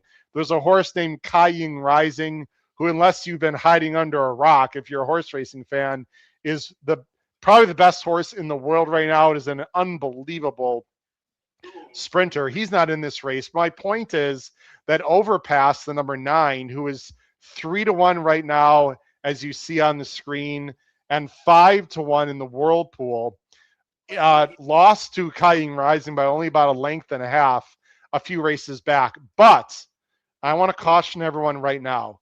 I'm against this horse for a few reasons, and I'm going to bring up his PPs. Number 1, he has not won in quite a while. Number 2, I think he's regressing. And number 3, he's only gone around a bend. He's never been on a straight course. What are your opinions on the favorite, the Australian Overpass? Yeah, I think it's a bit of a jolly for the connections myself. It's a great horse. In recent times, it's been going on these not provincial Australian tracks, but as I've tried to do on the international tip sheet to show the sort of sweeping moves of where global horse racing is. For example, Australia basically finished this past weekend in Brisbane, but through the course of the year, they go to various parts of the country. It's mostly Sydney and Melbourne with the 2 or 3 tracks in either city that dominate most of the year. But occasionally they sweep to Adelaide, South Australia. They go up to Brisbane for their little meet, and they go to a place called Ascot, but Ascot in Perth. And Overpass has gone to races like that over in these provincial other cities in Australia to try and sweep up, a few pounds and so on. This to me is like a horse nearing the end of a career, and they're just trying to have a bit of fun with a horse that's still competitive. I don't want to knock it; it could win, but this is no wowzer horse coming over from Australia. Okay, so you're a little bit against him also. Well, I'm not against him. I'm just not. I'm not. Wow, this is just a good sprinter trying to take advantage of a poor sprinting division in this country, with only one other entrant. I think Rian from France is over. The rest are English and Irish horses that are so. But that's the prevailing. That's the prevailing word for the last 2 or 3 years, and that can change very quickly. I think there's one horse. It's subsequently been gelded recently, or not long ago, NYRA, which I think you like as well. Yeah, Davey, don't forget to send me. I think you want to bet this race, so don't forget to text me the bet that you want to make in the contest. Just let well, it's going to be a rush, and I might just go for the last 4 races of that contest, so I can actually. Okay, that's fine. I'll go. I made a bet. I'm trying to find. Here's the horse that I like, and Davey, I like this horse quite a bit. I'm going to make a win bet on my own. I'm also going to make a win bet in the contest. I'm not afraid to say it, although I know we have people watching the show who might be involved in the contest. Night Raider was always meant to be a nice horse for Wathnon, Kyle Burke, and James Doyle. He was good last year, but not great as a 4-year-old. He did run in some top-class races like the Nunthorpe and the Flying 5, which he ran well in and yielding. He's been there with Osphora and Arizona Blaze. However, Davey, he has really turned it on this year. He has the highest time form ratings of 120 in this race. He's done it twice. He paired them up. I know there's only Group 3 and Group 2 races, but I really like the way he's done them. To me, this is the horse to beat. And I think 5-1 it might be a little low in a big field, but I'm going to take my chance. I think it's pretty good value, honestly. I think that's a great win bet. I think the key thing for the horse is that it's being gelded, and it's no longer concentrating on the on the ladies, and it's concentrating on the job of winning races. And I'm just trying to find out when it was gelded, but some time over the winter probably, and that's probably the reason why the form has sharpened up. Okay, let me also go and keep talking, Davey. I want to bring something up on the screen. Go ahead. The horse was gelded late October last year. So, it's had the winter, got gelded, had the winter off, and has come back gangbusters, winning the 2 races in May. So I want to show. I'm sorry. Go ahead. Yeah, no, you go. All right. I wanted to bring up. Sorry. I want to bring up the time form ratings. I just had it up. Sorry about that. I want to bring up the time form ratings. Here we go. These are good friends at the Anti-Post. If you're not familiar with the Anti-Poster, very sharp guys who like to do a lot of anti-post or future bets. Let me bring this on the screen. Tell me your opinions. This is the time form ratings top 10, just to show you how wide open this race is, Davey. Your thoughts on what you see on the screen? Yeah, it shows it's a tight race. I mean, but you're also looking at ratings, and Asfora's probably had her day in the sun last year, hasn't really come back this year to any great strength. Night Raider took care of Rumstar last time. You know, yeah, it's a tight race. It's not easy, especially with the draw. But I think the geldings made a difference, and I'm with you. I'm with you on the win end on that race. Who else do you fancy here other than Night Raider, Davey? The French Raider, the Aga Khan horse coming late. That likes to come late, and on the stiff 5 furlong track, with a good draw, yeah, drawn 15, yeah, that could be a threat. Is that the girl? That's right, Ryevka? Is that? Yeah, correct. Yeah. Okay, let me bring up that horse on the screen again. We've got. Let me see how much time we've got here. Hold on one second. Again, I'm the producer. I'm the editor, ladies and gentlemen. I got a lot of things going on. You've got about. We got 4 minutes. Wow, we're going quick here. Let me see here. That's the nice thing. They don't mess around. I'm trying to find Ryevka here. Oh, there we go. Here's Ryevka. 9-1, a little soft on the board right now, Davey. Yeah. 8-1 here. Yeah, but I mean, third favorite.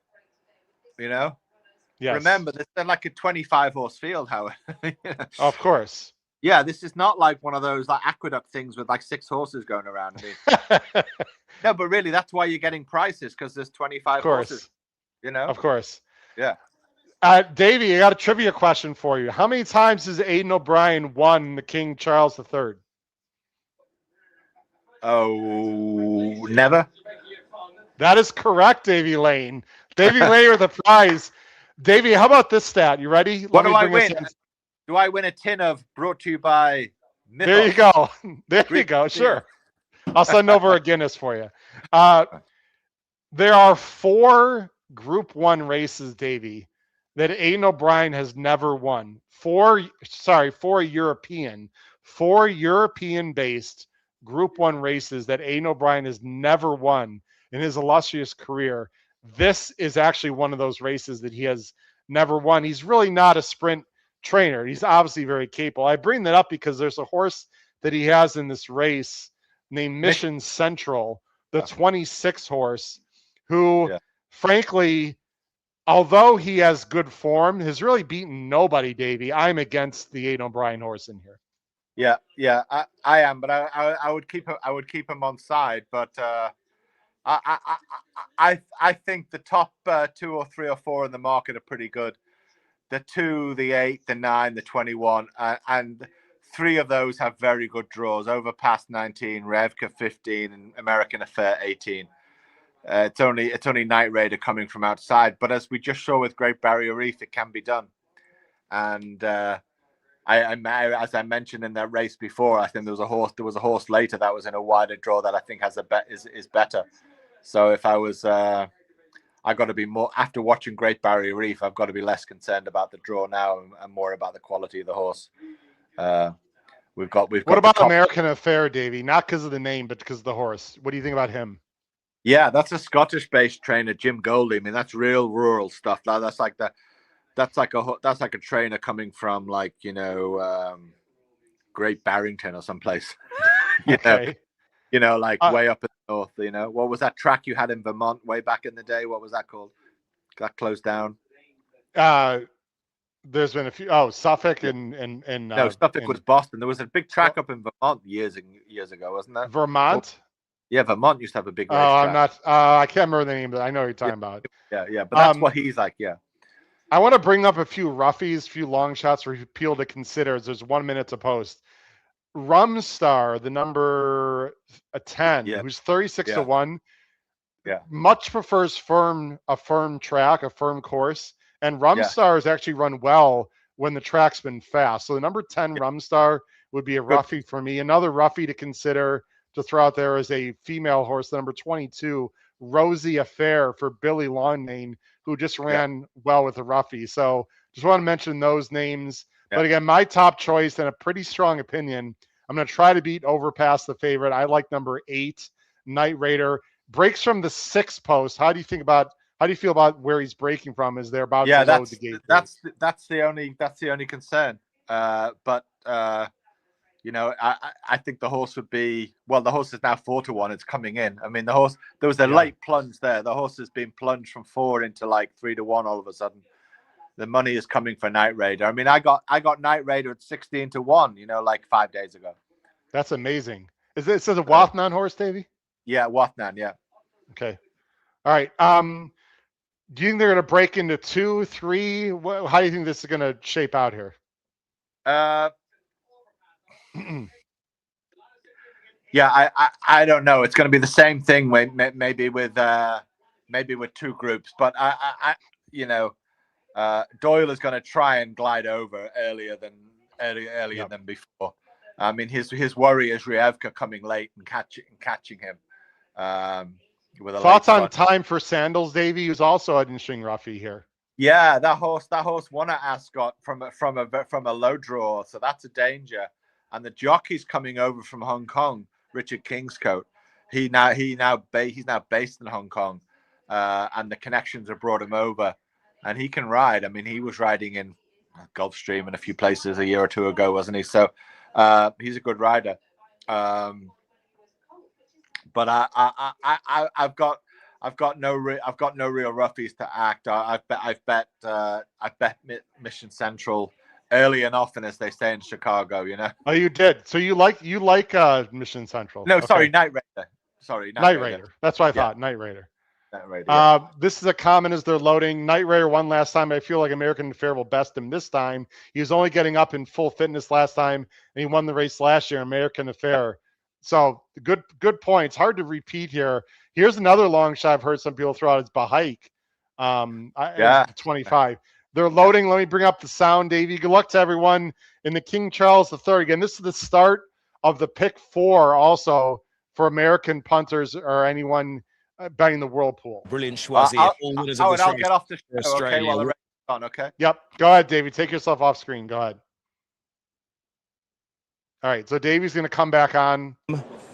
As they will encompass the entire straight course as far as this group across the way. Here's Rumstar. He's an improving sprinter still. He was second to Night Raider in the Palace House. You'd think a stiffer finish will bring him a little closer to that horse. He's trained by Jonathan Portman, who's been training about 25 years, but has had by far his best couple of seasons.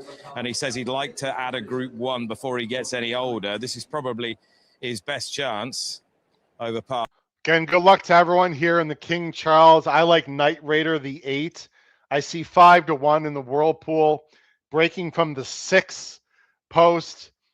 Overpass is a very likable Australian that Davey and I are against, breaking from the 19. Again, it's best if you can find the colors of the horse that you like and watch very carefully from where they break, because it's not as easy to follow these horses and watch these races. All right, we'll bring up the sound. Here we go. The King Charles III, live here this morning, HHH Racing Podcast from Royal Ascot, Group 1, going 5 furlongs. Blindfold is fitted to Miss Attitude. Ronan Whelan to stall 16. Bahika in the violet colours going forward to stall number 8. We have 2 to go. That's 4, a winner 2 years ago. Stall number 1, get ready to rumble. Last pair on the way. Get ready to rumble. The last one in. They're ready. They're set. Go. They're off in the King Charles III Stakes. Get ready to rumble is slow to go. Starlust and Jacajaro fast away. Frost at Dawn, and also Time for Sandals and Overpass is bang there as well. He'll be about second at the moment. As 4 is with him. American Affair in behind those as they begin to settle down. Chagrin to the white cab of Jacajaro. Overpass in the white and Davy blue colours. JM Jungle, Monte, Time for Sandals, Big Mojo. American Affair with those Night Raiders off to the left. left, a red cap, Rumstar, Behike of First Instinct and Frost at Dawn are behind him. They head down to the last furlong and a half of the King Charles III. And as they do so, Jack Ajaro overpass, JM Jungle, Night Raider, time for Sandals is there as well. Rosie Affair coming into it as well, as four is there into the closing stages. Jack Ajaro, the white cap with a white and navy blue jacket, is overpass. Rayevka coming through very strongly, Barton on Mission Central. Rayevka, Mission Central, tight between them, overpass, Rosie Affair, Jack Ajaro behind those. Photo finish. I believe it's Mission Central. Very tight on the wire. Rayevka, she makes the lead, but the horse on the near side. Mission Central has got there in that. Wow, Mission Central. The first time Aidan O'Brien has ever won this race. I was against him. 12-1, came absolutely flying, and I believe just beat Rayevka. It's going to be, I'm double checking the replay here. Sure looks that way. Yes. Wow. 26-21, and I believe Overpass finished third. I think the 9 finished third. We'll double check that, but wow, what a run from Mission Central. Came absolutely flying. I see 13-1. I don't believe I had him in my pick 4, maybe as a backup. I'll have to check my bets, but I don't think I did in this race. Actually, I did. I do have Mission Central. I have him on a backup ticket. Okay. I played a backup ticket and I used Mission Central. So I have Mission Central. It came again 26-21. Let's hear the audio from TVG. It for the first time on the evidence are slow motion finish, but the judge still hasn't called it. Still photo on the board between 21 Rayevka and 26 Mission Central. I thought that second look we had right on the wire clearly revealed that the 26 Mission Central gets it. They're about to announce it, and it is going to be Mission Central. Yep, 26-21-9 in a thrilling rendition of the King Charles. That horse, wow. Mission Central absolutely came from, I won't say the back of the pack, ladies and gentlemen, but came from pretty far back and was absolutely flying. We talked about how the stand side is the outside draws are the better place to be. What a fantastic ride. Ryan Moore gets his first win. It looks like fourth. It's hard to tell here. We'll get the numbers. Night Raider ran okay, had the lead. I think having the inside draw didn't help him, or sort of the lower draw, but he didn't run as well as I thought. He ran credible. I think he finished like 6th or 7th. Not as good as I would hoped. Very tough beat for Rayevka. That's a brutal beat for Rayevka. But Mission Central breaks the trend of Aidan O'Brien.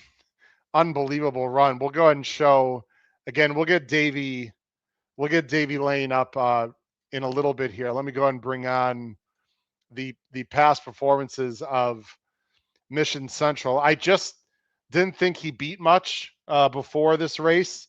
And obviously, when you're a guy like Aidan O'Brien that's never won this race, that's a huge negative.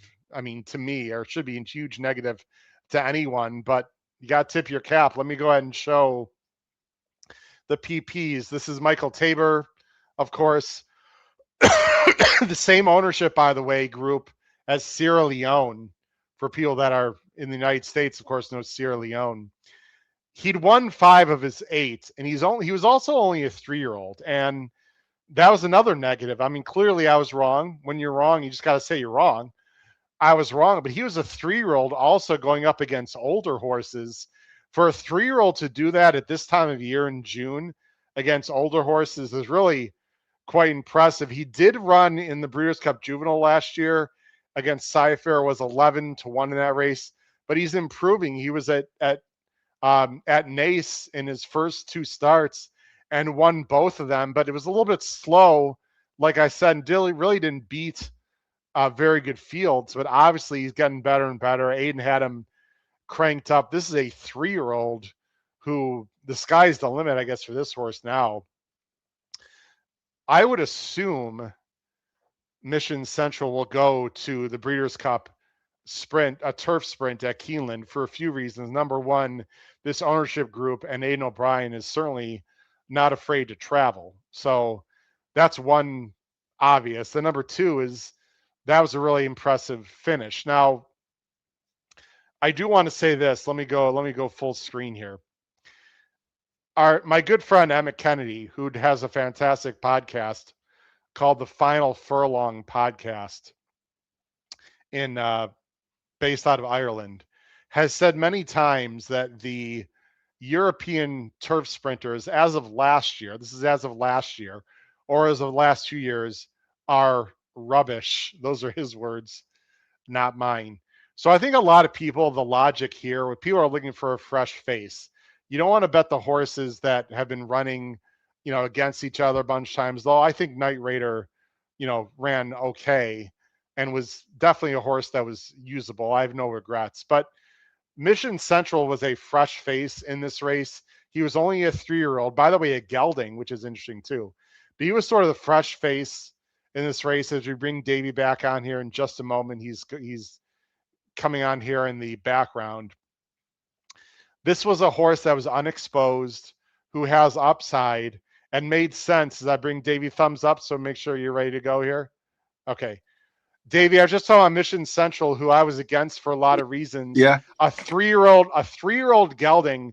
What I was just saying, Davy, about Mission Central, and by the way, Ryan Moore with an incredible ride. What a monster close on the outside. Yeah. Just beating one of your horses you liked a lot, Ryevka. Tough beat for you there, Davy, with Ryevka. But I was talking about Mission Central as a fresh face, Davy. A lot of these European sprinters just are not very good in general. This is an up-and-comer, only a 3-year-old. To do it in a 26-horse field at Royal Ascot, mighty impressive. Well, the probabilities were there eventually, Brian would get a good sprinter, and would win this Group 1. And that eventually that the weak European sprinting division might start to switch around, and that might be a sign of that happening. The Australian, was in the end a jolly. It was an attempt, and the Australian might come back on Saturday. I mean, the 6 furlong race on Saturday. You might see the horse again in 3 days' time. So there's no reason why they wouldn't. I mean, horses in Europe, horses in Ireland race the next day sometimes. It's crazy. Very selfishly, Davey, what did we have in the place pool, my friend? We're good. We're selfishly ahead. We had Ryevka.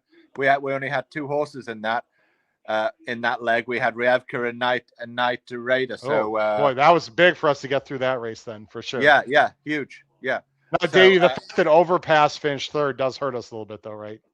I didn't even realize they finished 3rd. I stepped away from that to write.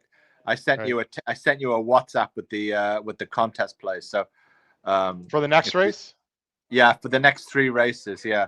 Oh, so good. I was like, I hope I didn't miss something. No, you didn't. It's okay, just for the race. I see it. Thank you. I see it. All right. Okay. I left the last race till last. Okay.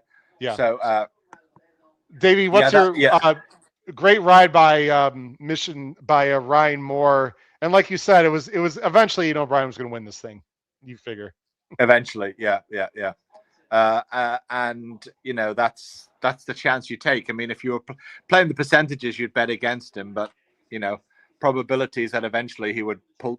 I think he had a sprinter called Washington DC a few years ago that was half decent, but yes, yes, I remember that was the horse. They generally don't bother with it. Tom Espinoza, the Breeders' Cup turf sprint at Keeneland is 5.5 furlongs. Davey, I would be very surprised if this horse is not in that race, because we know this ownership group. By the way, the same ownership group as Sierra Leone I mentioned before you pop back on. Obviously, Aidan loves coming to the United States, and this ownership group, as long as this horse is healthy, I would assume you'll see him at Keeneland in end of October, November. Yeah, of course they will. The guys love to come over for the Breeders' Cup, and I'm sure they'll be there with the horses good enough. And with sprinters have a lot of longevity. They can hang around for a while. Yes. And they can get better with age. So the fact that he's this good at 3, wow, there's plenty of options for him on the sprint. Would they dare think about when everyone thinks about the sprinting right now, anyone in the world of racing thinks the Everest in Australia. That's right, of course. That's the world's richest race. I mean, that's where the money is. So, Davey, you know, it almost feels like on days like this, I'll speak for myself, it's very hard to find winners, right? In general, this is a very tough meet. I find it easier to toss out likable horses and favorites rather than find the winners. I know you don't get any money for that, but indirectly you do make money, because I didn't like Overpass. Now, we were wrong about Night Raider. He ran okay. I think the lower draw really hurt him in this race, is my opinion, because the better horses were on the high draw. So I think in this particular race, he really had no excuses. But neither did Overpass, and Overpass was 5-2 in a 26-horse field. It's just not a little silly to me. But Night Raider was not as good as we were hoping, to be honest. Yeah. But the draw probably, you know, if Night Raider had been in the mix, then had a chance to sort of like get in the slipstream of a few others on the inside rail. I mean, who knows? I mean, it was exposed a lot for a lot of that race out wide there, you know. So, but Rievka did what we said we would do on the tin. You know, it came late with a strong push. I mean, I thought it was the winner, you know, about 50 yards out, to be honest. Yeah, it got nicked on the wire. Real tough beat for you. Good call on that horse. Please explain to people, especially the American punters, Davey. You said that Night Raider was exposed on the outside, which I would use the word uncovered is the word I would use. But explain that to people, why in general, how these European horses are trained. They usually like to train in behind and then explode past the horse. Meanwhile, Night Raider was sort of out there by himself with no one to follow, correct? Correct. I mean, the horse, I mean, it's like, there's no discernible win there today, but if you're running behind a horse, you're protected. It's what they call slipstream, and the horse wasn't protected, and was drafting like a NASCAR or Formula One. Yeah. And then the jockey. It's much harder then for the jockey to judge paces and what have you, because he's sort of setting the pace, and it's a sprint, so it's a much more difficult thing to do. You know. Well, not only did he have the lead, but he was also a little more by himself, not surrounded by faster horses, too. Correct. So just a tough spot for James Doyle, Night Raider. I would have liked to see him, you know, drafting behind, but he wasn't good enough. We were wrong. We can say it. That's fine. But good call on Rievka, ran huge. We are correct about Overpass. And a hell of a win for Aidan O'Brien. Okay. The St. James Palace is the next race. Rosie Affair, what you liked, finished fourth. So Rosie Affair ran big. Yeah. So if you know, in theory, you know that Superfecta would the Superfecta have been a bet in America for that race? I don't know. Let me see. I don't know if it's. Hold on one second. I will tell you, and then we'll get to the next race. I don't think there was a super. Let me see here. I'm not sure, Davey. Sorry. Yeah. I don't see it now. Just so you get an idea of the tickets, and just the American viewers might be interested in that. In terms of what we call this $500,000 place pot that I'm playing, there were 5,701 tickets on Mission Central, 11,286 tickets on Rievka, and 16,000 tickets. So 16,738 tickets on Overpass. Incidentally, Night Raider had 18,600 tickets. And there was 4,000 tickets on the favorite. So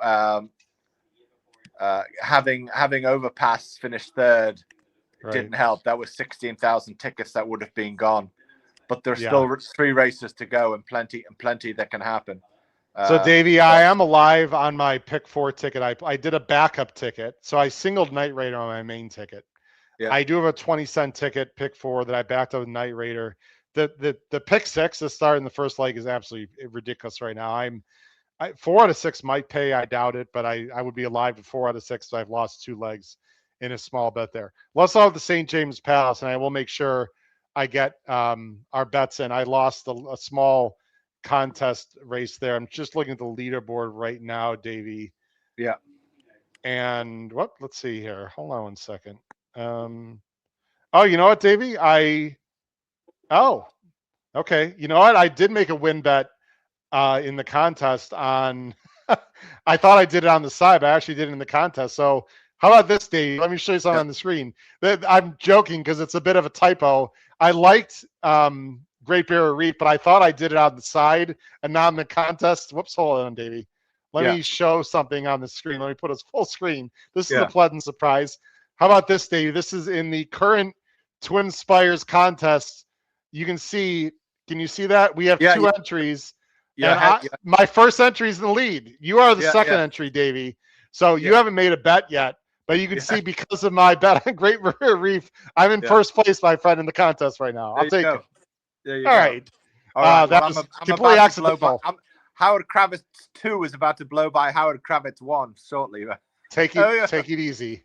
By the way, Dave, we haven't figured out the cut of how much each person gets yet. We'll figure that out at the end if we're lucky enough to. That's so funny because I thought I actually did it on the side. Well, but that's another thing about gambling. It's an angle. It's something you should probably talk on the show. Is that getting bets on whether you're at the track or at home? There's an art or a science to actually having your shit together and having things written down and being aware, because actually bets on is it can be time consuming. It can be, because there are so many dynamics and variables changing in the last 10 minutes. It's actually not, it's not easy. There's only about 20 people in it, Davey, so it's not going to be a lot of money, but just for fun, just for fun and pride, we can say that if we happen to do it, we won here. Let's see here. Yes, there was a superfecta, by the way. It finished 26-21-9. Let's see. I don't know if it's in yet. Let me see here. Shane Gibson is here. Hi, Shane. Shane, thanks for joining the show. We will get to the next race, ladies and gentlemen, right now. It is official, Davey. I'm trying to get the prices here. Here we go. Mission Central paid $29.60. The Exacta paid $108 for $1 with Rayevka. The Super, Davey, for $1. The dollar Super, 26-21-9, 22. Rosie Affair finished fourth. A horse I mentioned is a roughie. $6,623 for $1. Not bad, huh? Not bad at all. Okay, let's get into the next race, Davey, because this is the race of the day, and this is also the last race we're going to show here. We have almost 500 people watching live. Let's reset the show, Davey. And we're going to go ahead. And just give you a sense of where tickets are for this race, just so punters over there can understand. In the place pot, again, this is not to win the race. This is to come first and second in a 6-horse race. The following tickets are remaining. There are 19,000 tickets for Beau Echo. There are 11,000 tickets for Gustad. There are 23 tickets for Lord Britain, 33 tickets for Power Blue, 669 tickets for Puerto Rico, and 4,000 and change tickets for Talk of New York. So that's where the sort of betting angle is right now in terms of this race.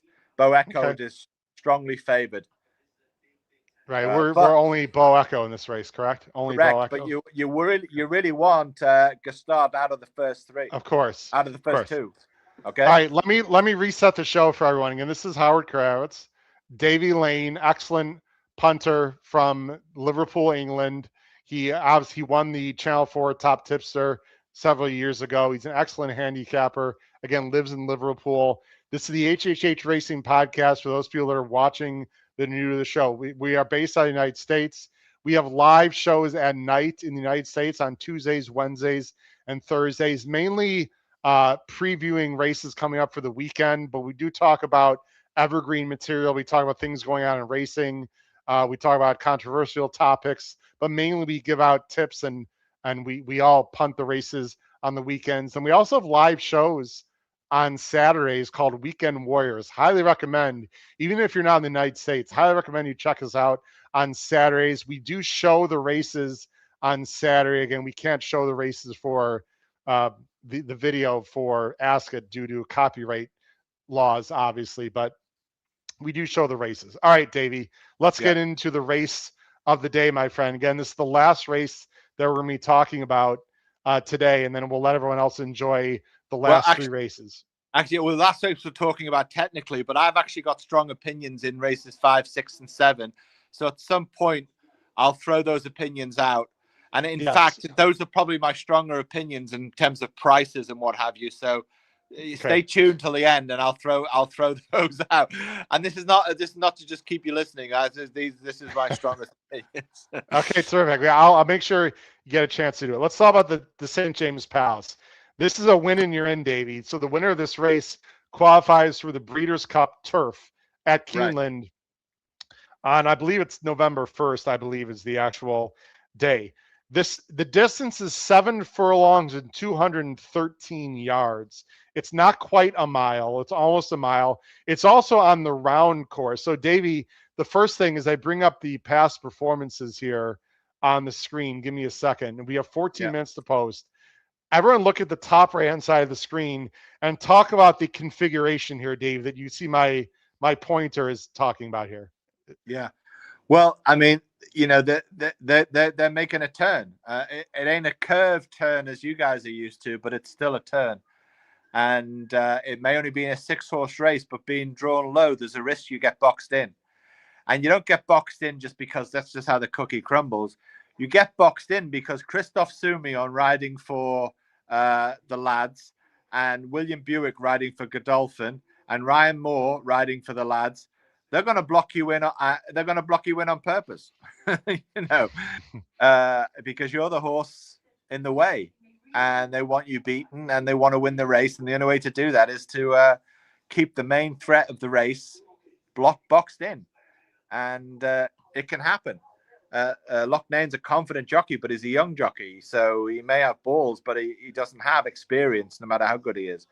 And you know, this is either he makes his name here and wins the race on a horse that could be the, you know, the next Frankel, if you will, or he gets caught with his pants down and gets stuck. And this is the dynamic at play right now. My sense is the jockey's good enough, the horse is good enough, and he's going to win.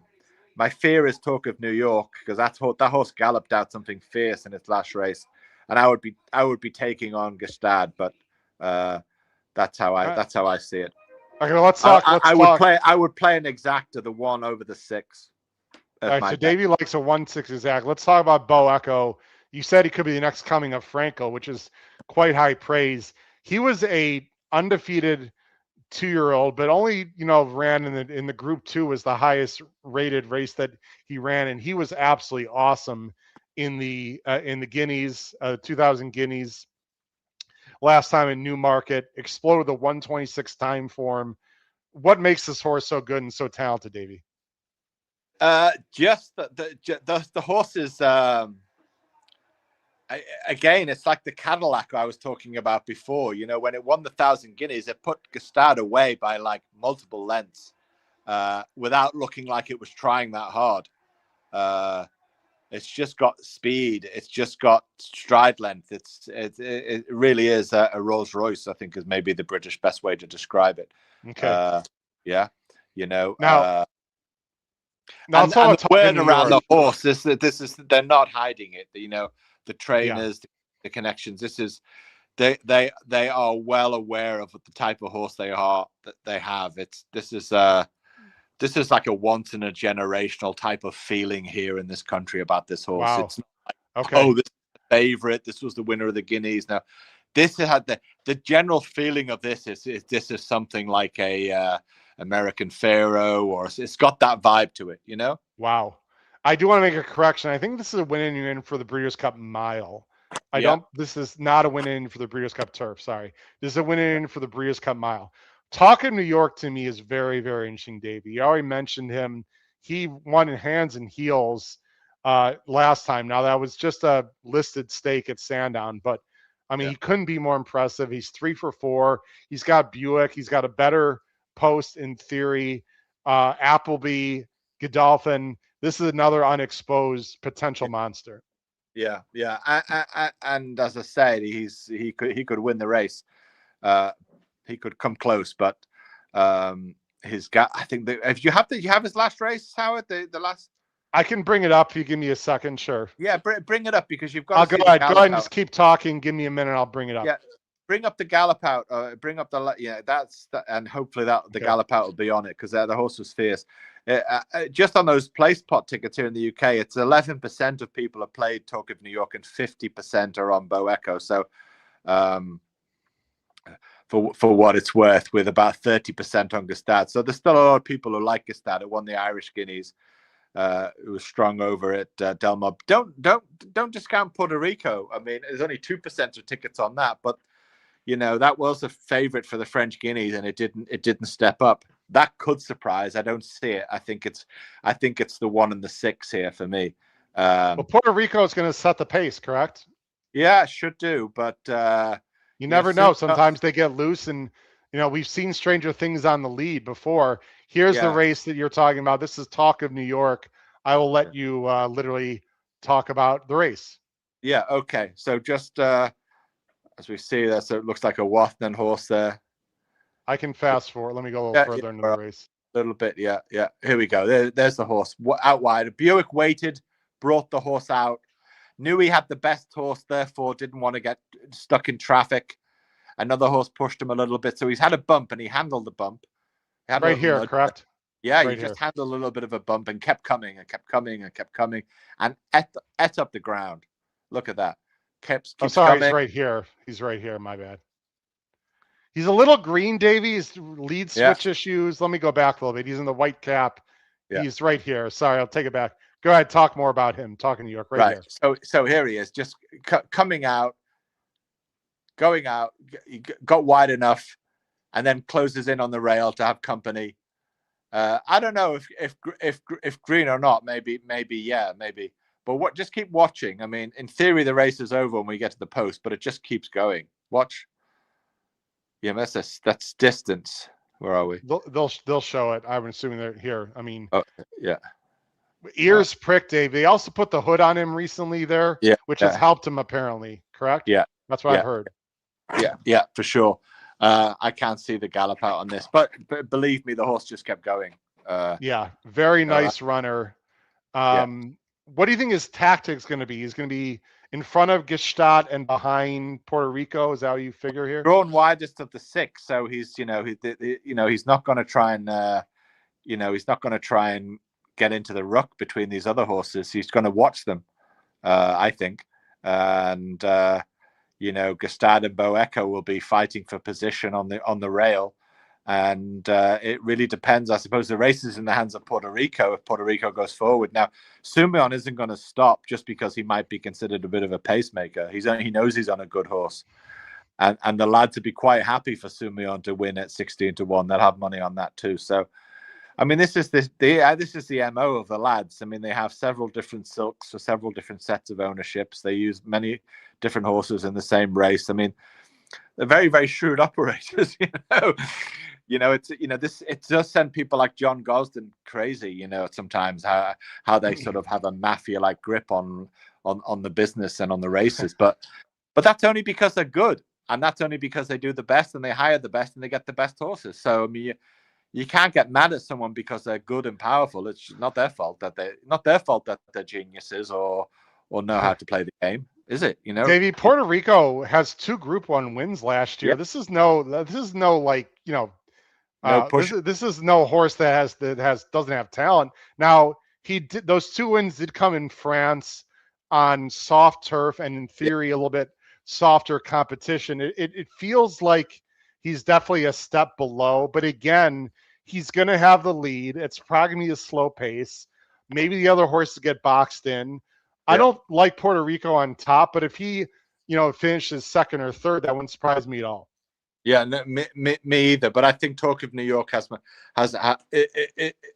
in the tank, and we'll be in the slipstream of Puerto Rico, if you will. I mean, the two horses in the middle should get lost somewhere along the line. And I don't think if the other 2 horses had been a bit better, it's possible that Bo Echo could definitely get boxed in, but it'll be very hard for Ryan Moore to box him in on his own. So I see Bo Echo having enough to beat all of them, and New York giving him a race. That's how I see it. Let's talk about Gestad. Let's talk about Gestad, Davey, because I'm personally against him a little bit. I'm going to show his run. I'm going to show his run in the Breeders' Cup last year.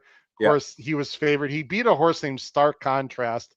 We all know the Europeans are better horses in general on tour, but Stark Contrast is a very good horse here in the States. And Gstaad, and here comes Gstaad came over the top here in the silk. A little hard to see, but he's right here. Came over the top and ran very well. First time, obviously at Del Mar, and did it pretty well. Here's Stark Contrast, who's a very good horse here in the States. My thing with Gstaad, and you can see he's got a nice stride. He's a very good horse. There's no doubt about it.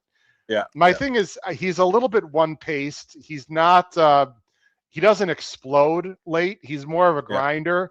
And last time against Bo Echo, 2 back in the Betfred Guineas, 2,000 guineas. Let's just be honest. Bo Echo completely blew by him. Blew the doors off. And you've got it. You can't just say, "Oh, but it's the O'Brien and it's this and that." The horse is not as good as Bo Echo. It's just staring you in the face. No matter how many, Irish 2,000 guineas, Breeders' Cup, etc. You can talk about all of that, but in England's biggest 1 mile race for 3-year-olds, he got spanked. Like properly spanked, no, but like the Patriots going into like Soldier Field and beating them like 49-7. Whoa. By the way, it may not be Soldier Field much longer. The Bears are going to be moving, Davy, supposedly, but that's a whole other conversation for another day.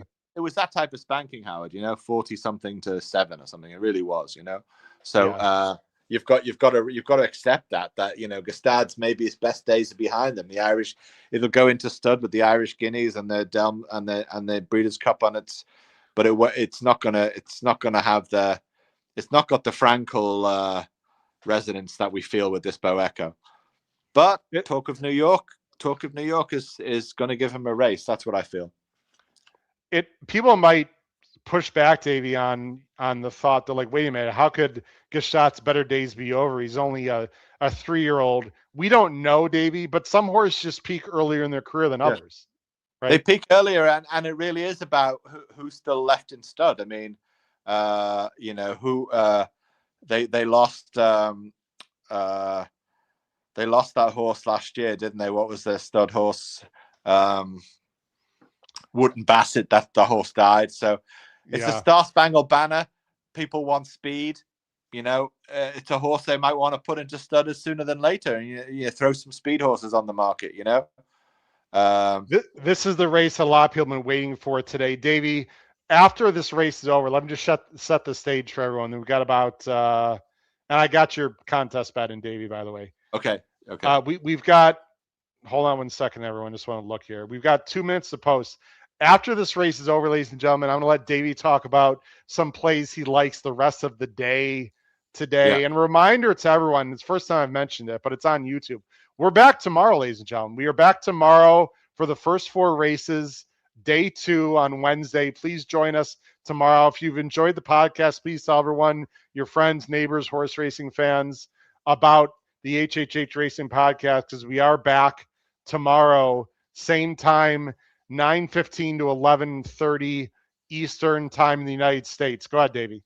Yeah, and tomorrow, not only I haven't seen the entries, but the entries would have come through for Thursday's racing. And by the time we're on tomorrow, the entries will be coming through for Friday.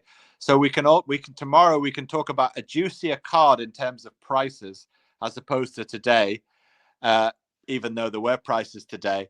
But we can talk about we can talk about the 7 races tomorrow, but we can also talk about the rest of the meet with some intelligence. Yes. All right. And try. Well, also, Davey, there's some very tough races in big fields coming up after this race. There's 3 more races after this race, and there's some very big fields. Race 5 has a field of 20. Race 6 and 7 have fields of 16. These are all these handicap races, long distance handicap races, including a horse for the King for the royal family is going to be the favorite in the next race. But again, there's 1 minute to post. Davey, your final top 3 in the King Charles. Or sorry, St. James Palace, excuse me. St. James Palace, first Bo Echo, second Talk of New York, and third Puerto Rico. I am exactly the same at 3 at Davy. I don't mean to be cheeky, or I agree. By the way, Bo Echo, I've singled in the pick 4. It's not creative, Davy, but if I want to stay alive in my pick 4, I need Bo Echo, and I'm spready in the next race, not quite as spready in the last leg. The pick 6 that started with race 1 has been very difficult, and Davy and I are live in the place jackpot bet, which is very exciting. We need Bo Echo. It's only the first 2, right? Davy doesn't pay out. Yeah, only the first 2. Yeah. All right, Davy and I need Bo Echo very badly to finish in the top 2, and we're live to not life-changing, Davy, but I'd say a pretty decent ticket at this point. Would you agree? Yeah. We've got 7 horses in the 5th leg and 4 horses in the 4th leg. Yeah. And the 5th leg, because of the type of race it is, it's 4 places, not 3 places. So so that could really open it up, particularly if the King's horses nowhere in that race. That's what we need. All right, so Davey and I again are going 1-6-5 in this race. Bo Echo, just because these race days, Davey, are so exciting with a lot of people watching. I'd love to see Bo Echo just run off the screen and be like a complete monster superstar just for the game of horse racing. He's 3-5. This is not the kind of race where I put a lot of money on, although we do like some exactas here. But I think we'd both agree it'd be nice to see a complete superstar come out of this race. No, for sure, and I think we will. And it could be talking New York. It could be talking New York. We don't know. We might see two superstars. We might see a neck and neck finish. All right, they are loading behind the gate. I'll bring the sound on, Davey. Again, this is the St. James Palace. Do not leave the show after the race is over, ladies and gentlemen. We're going to talk for 10 minutes about the last 3 races on today's day 1 at Royal Ascot. I hope you're enjoying the HHH Racing podcast. Please make sure you hit that subscribe button, the bottom right-hand side of the screen on YouTube, notification on the top right, and smash that like button. We also have a great tip sheet. Let me just bring this out. Look below the video player, ladies and gentlemen, on YouTube.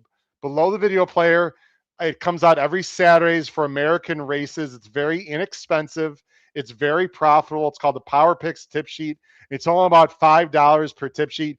Davey, you're a member of the tip sheet, and you know how successful we are with our return on investment. Yeah. I look forward to it every Saturday at like 2 in the afternoon, thereabouts, and you make money off of it. I've generally knocked out my own tip sheet for the Team HHH people. Yes. That's ups and downs. There's been some very successful weeks, although Epsom Derby week was a train wreck, although the Epsom Oaks was okay. I think I'm trying to I should be narrowing it down. I'm trying to sweep across too much and doing too much. I should try and I think you're right. I think 6 or Davey, 7. Bo Echo is down to 1-2, 50 cents to the dollar. Gestadt 5-2.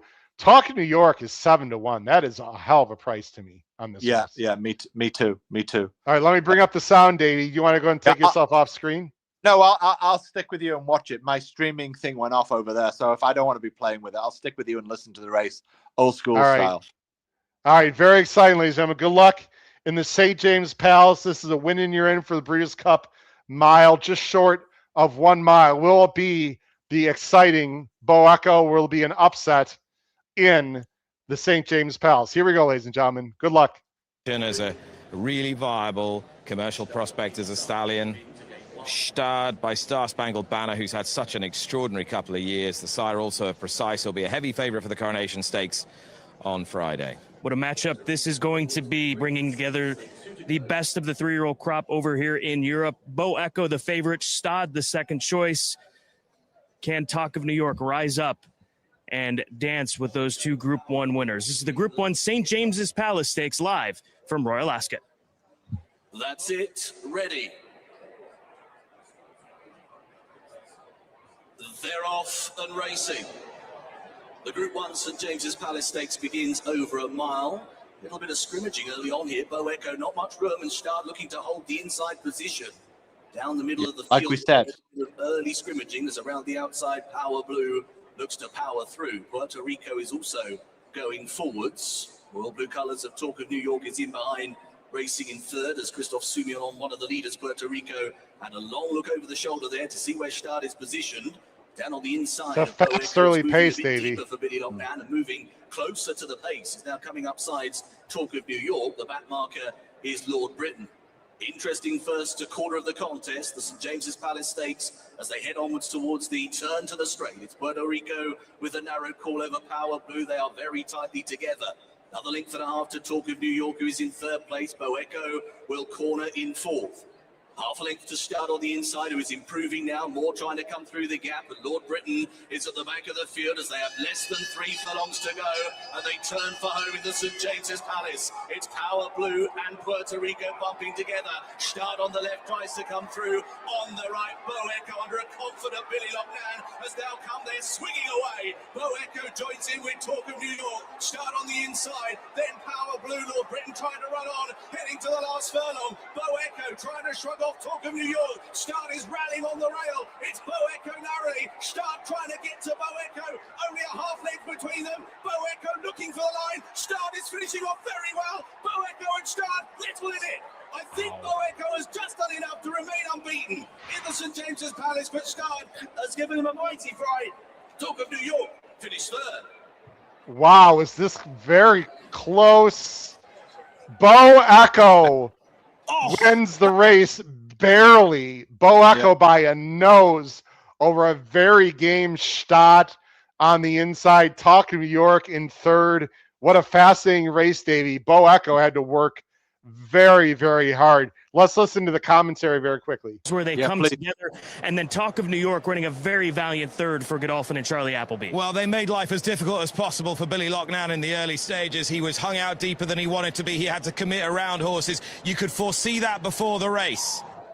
But Stard is as hard a horse as there is in training, and he's kept coming back for more with the rail to assist. Bo Echo was left hanging in front. But Bo Echo has held on. Surely to the huge relief of George Bowie and Billy Lockdown, Stard has pushed him all the way, and Talk of New York not beaten far in what was a truly thrilling, absorbing running. Thrilling race, Davey. Like Nick Luck just said, they tried to box in Billy the Kid and make life hard. I don't know if Bo Echo, do you think, well, you didn't see the race, right? So you just heard it. Bo Echo was on the far outside and Gstaad was on the rail, the far side. I'm not sure if Bo Echo idled a little bit, Davey, because he didn't see Gstaad, or he just lost interest because he had such a lead. But Billy the Kid had to work very hard. It was a nose finish, Davey, and Gstaad was coming up the inside and almost beat him. Yeah, wow. I was a bit harsh on Gstaad. It's he plugged away, huh? He ran huge, Davey. Yeah. Talk of New York ran well with about, I'd say, half a furlong left, Davey. Talk of New York and Gstaad were next to each other, and Gstaad just outdueled Talk of New York. Talk of New York ran well. He finished third, Davey, by, I'd say, about a length and a half. These three were clearly superior to anything else in the field. Puerto Rico was actually pushed early, which really hurt his chances, but he didn't class up. I would call it, I can bring this on screen. There you go, Davey. Oh, wow. There it is. Yeah. Wow. There's the finish. So it was that close, my friend. The jockey was all out, huh? Lockname was all out. Wow. Oh, look at him for sure. Whoops, absolutely. All out for sure, Davey. I know you didn't see the race, but now that you saw the photo finish there and you heard Nick Luck, and just your general thoughts. I'm kind of disappointed he didn't win by a couple of lengths and establish that sort of like, the industry is in a sort of a strange place, particularly, well, in all parts of the world except Asia maybe, but we've got racetracks having drains falling in the middle, like the top. I saw that. Yeah, it's happening in a few tracks, not just Haydock's lost all its summer race, and that's a metropolitan Liverpool track. And back in the 1960s, Manchester used to have a track and so on. So they've lost theirs, like Boston, Chicago, San Francisco. Metropolitan Liverpool's different. We have Aintree that used to have the flat with just the jumps, and there's Chester and Haydock. I mean, they're sort of, it's an insult to people from Chester, but it's metropolitan Liverpool, if you will, right? It's on the train line and the system, So, but lots of tracks are having trouble. Because they're getting exposed. They haven't gone with the times, they haven't They haven't gone with the technology. They're slowly getting to it. In terms of doing the speeds of the horses, the sectionals and so on. It's more difficult because we've got tracks that go up and down and around and around. It's not like the US ovals. But so, wherever the money's going and it's going into the bookmakers' pockets, there needs to be a different system so it's reinvested in the sport. Otherwise, it dies, and it's already died in a lot of cities and tracks. And, by the way, the Derby is the best example. Bo Echo was a good 4 or 5 wide on that bend. They pushed him out, Dave. They were really trying to beat him. I wanted to respond to Shanish. Thanks for watching. It's not narcissistic. We cannot legally show the races. We don't have copyright to that, and we're monetized. So it's nothing other than we don't want to get in trouble. It's really pretty much that simple. So I'm sorry that you can watch it on many other avenues. Again, we're not quite done yet. Real quick comments, and then Davey, I'm going to let you talk about the last 3 races very briefly, or at least some horses you like. First of all, from Destiny Sounds, wow, a lot of wows in the chat, Davey. I know you didn't see the race, but you'll watch it eventually. Absolutely thrilling. From Terry Frank, thanks Howard and Davey for a good show. Maybe they can meet at the Breeders' Cup. Maybe this duel isn't over. Your thoughts on which horses might go to the Breeders' Cup Mile out of this group, Davey? These are all 3-year-olds. Well, you'll probably see Gastard again, right? Keeneland because of the lads. You'll probably see the Appleby horse. Bo Echo is probably going to stud. I mean, they probably wouldn't want to risk it on a shipment, Okay. I got a feeling that's not the best effort we saw at Bo Echo. I think there's more to come. Yeah, pushed out 5 wide. It was always going to be trappy, Probably would have been better in a sort of 10 or 12 horse race where the other horses have to worry about more horses and not trying to box Bo Echo in. So, all right. So Davey, here's what we're going to do. We're going to take 5 minutes. Again, a lot of people don't go away. We're going to take 5 minutes right now, Davey. I'm going to bring up the last 3 races. You don't have to deep dive at all. Just talk about maybe your top choice or some horses you like. I'm trying to get. Well, the reality is my deepest dives went on those last 3 races because they're more of the races where the prices are and the odds are and so on. But that's what I'll fire off to people, and hopefully we'll get something for you. And I've got good opinions for tomorrow as well. Which I shared with you earlier, but we can throw them into the hopper tomorrow. All right. Do you like anything? And I only have the PPs right now, Dave. I'm having an issue with the at the races site. Actually, I can show the Hong Kong. Let me do that. Race 5, right? Okay. I'm going to make this bigger here. Any thoughts in race 5, Davey? I'll make this bigger so people can see this better. Yeah, I have a short list in this race, 5 horses. And they are as it happens, the 11, the 12, the 13, and the 14. Okay. I don't know what prices they are now, but you see them on the screen, Davey. They're on the second. They're right here. This column. Yeah. Let me go through 4, and then I'll give you the one I've given the edge to. Okay. So we'll start with the 11. Okay.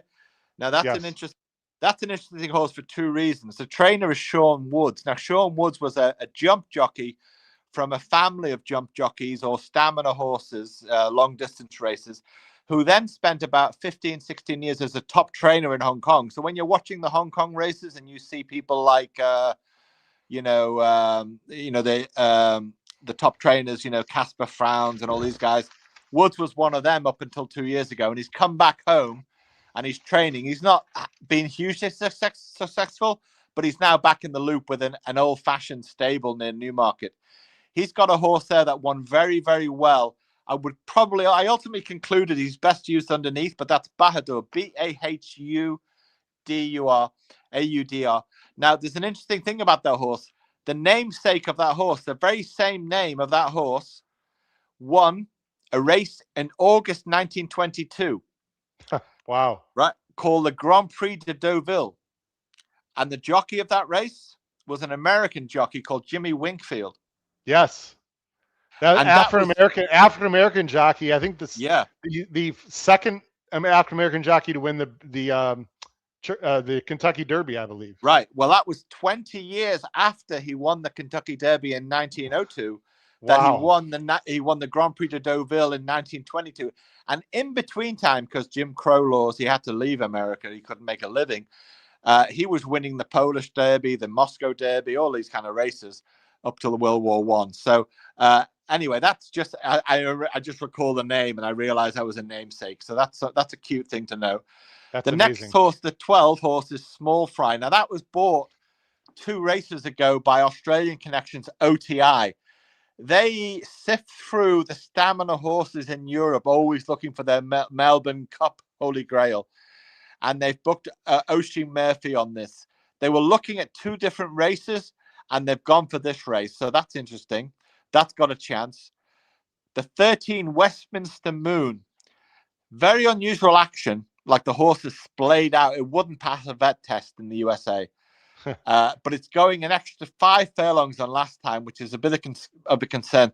But it was held up and came through very strongly for an Irish jumps trainer called Tony Martin. He's one of those guys who gets banned every few months, for one thing or another. But I'm not saying he's corrupt, but he's always involved in gambling plots or various things. So, which is great. It's always good to have a plunge on a horse and know that their trainer is involved at some level. As part of the fun. And finally, the horse that I will give the edge to is number 14, Ismahane. Now, that has the edge for 2 reasons. Number one, it's drawn 4, has a softest draw of all the horses on my shortlist. It's German bred, so it's got a stout pedigree for distance, but it's by the German Derby winner Isfahan. Now, that horse I think it might have come to the Breeders' Cup, but needs hard ground, firm ground. Now, Ismahane is one of the only 2 fillies in the race. And its most famous win or most interesting race was the 1 mile 7 furlong Italian St. Leger, the 3rd of the Italian Classics, late last year, which was on heavy ground. The horse has only really run on soft ground. It gets firm ground for the first time. I think it will take off, and that would be my bet. That would be my bet in that race. 20-1, Ismahane. Okay. Very interesting. Okay. Race 6, the Wolferton. At 11:35, I've landed on Map of Stars. Now, there's money coming for that. The 11 horse, James McDonald rides. A Watnan horse. It has Group 1 entries later in the year across Europe. So this is a real stepping stone for this.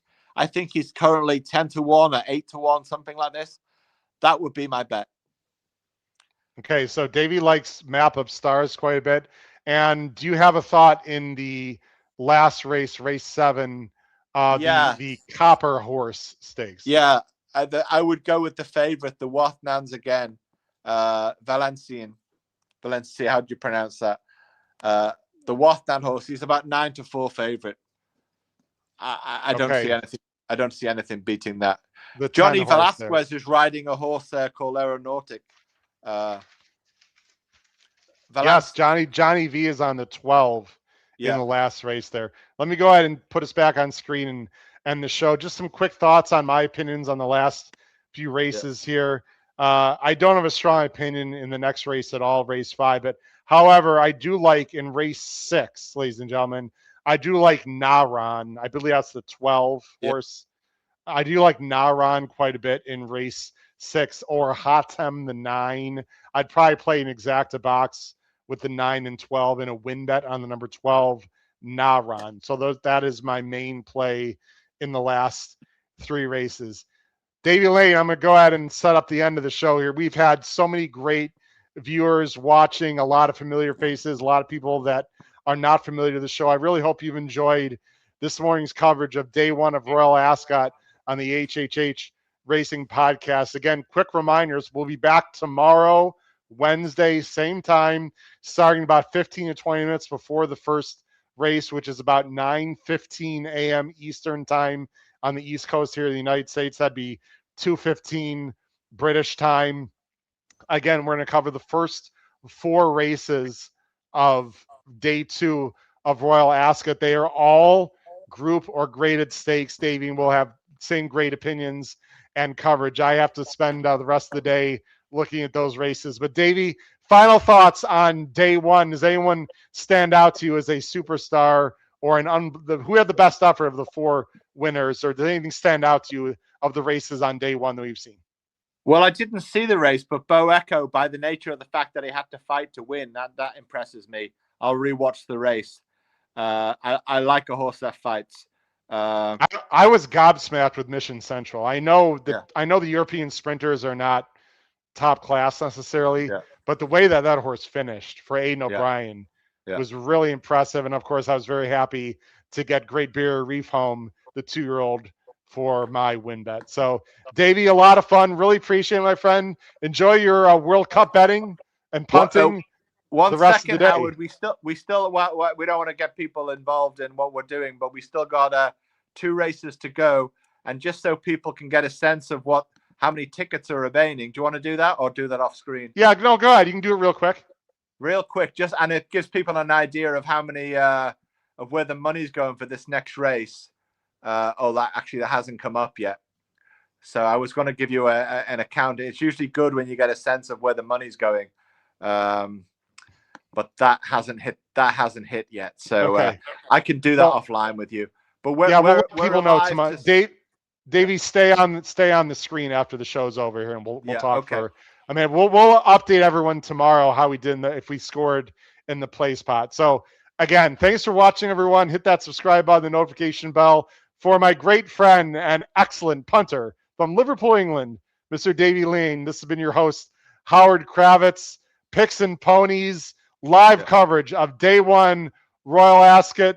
Cheers, everyone. Good luck, and we'll see you tomorrow morning. Take care.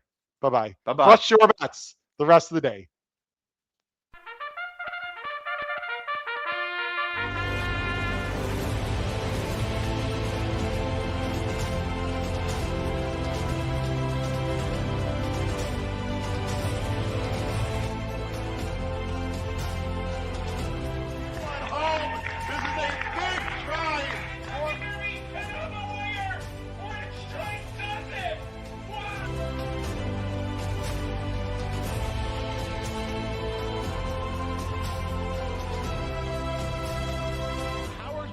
If you have not followed his Triple H horse racing podcast, you're missing out. It's one of the best podcasts in the country.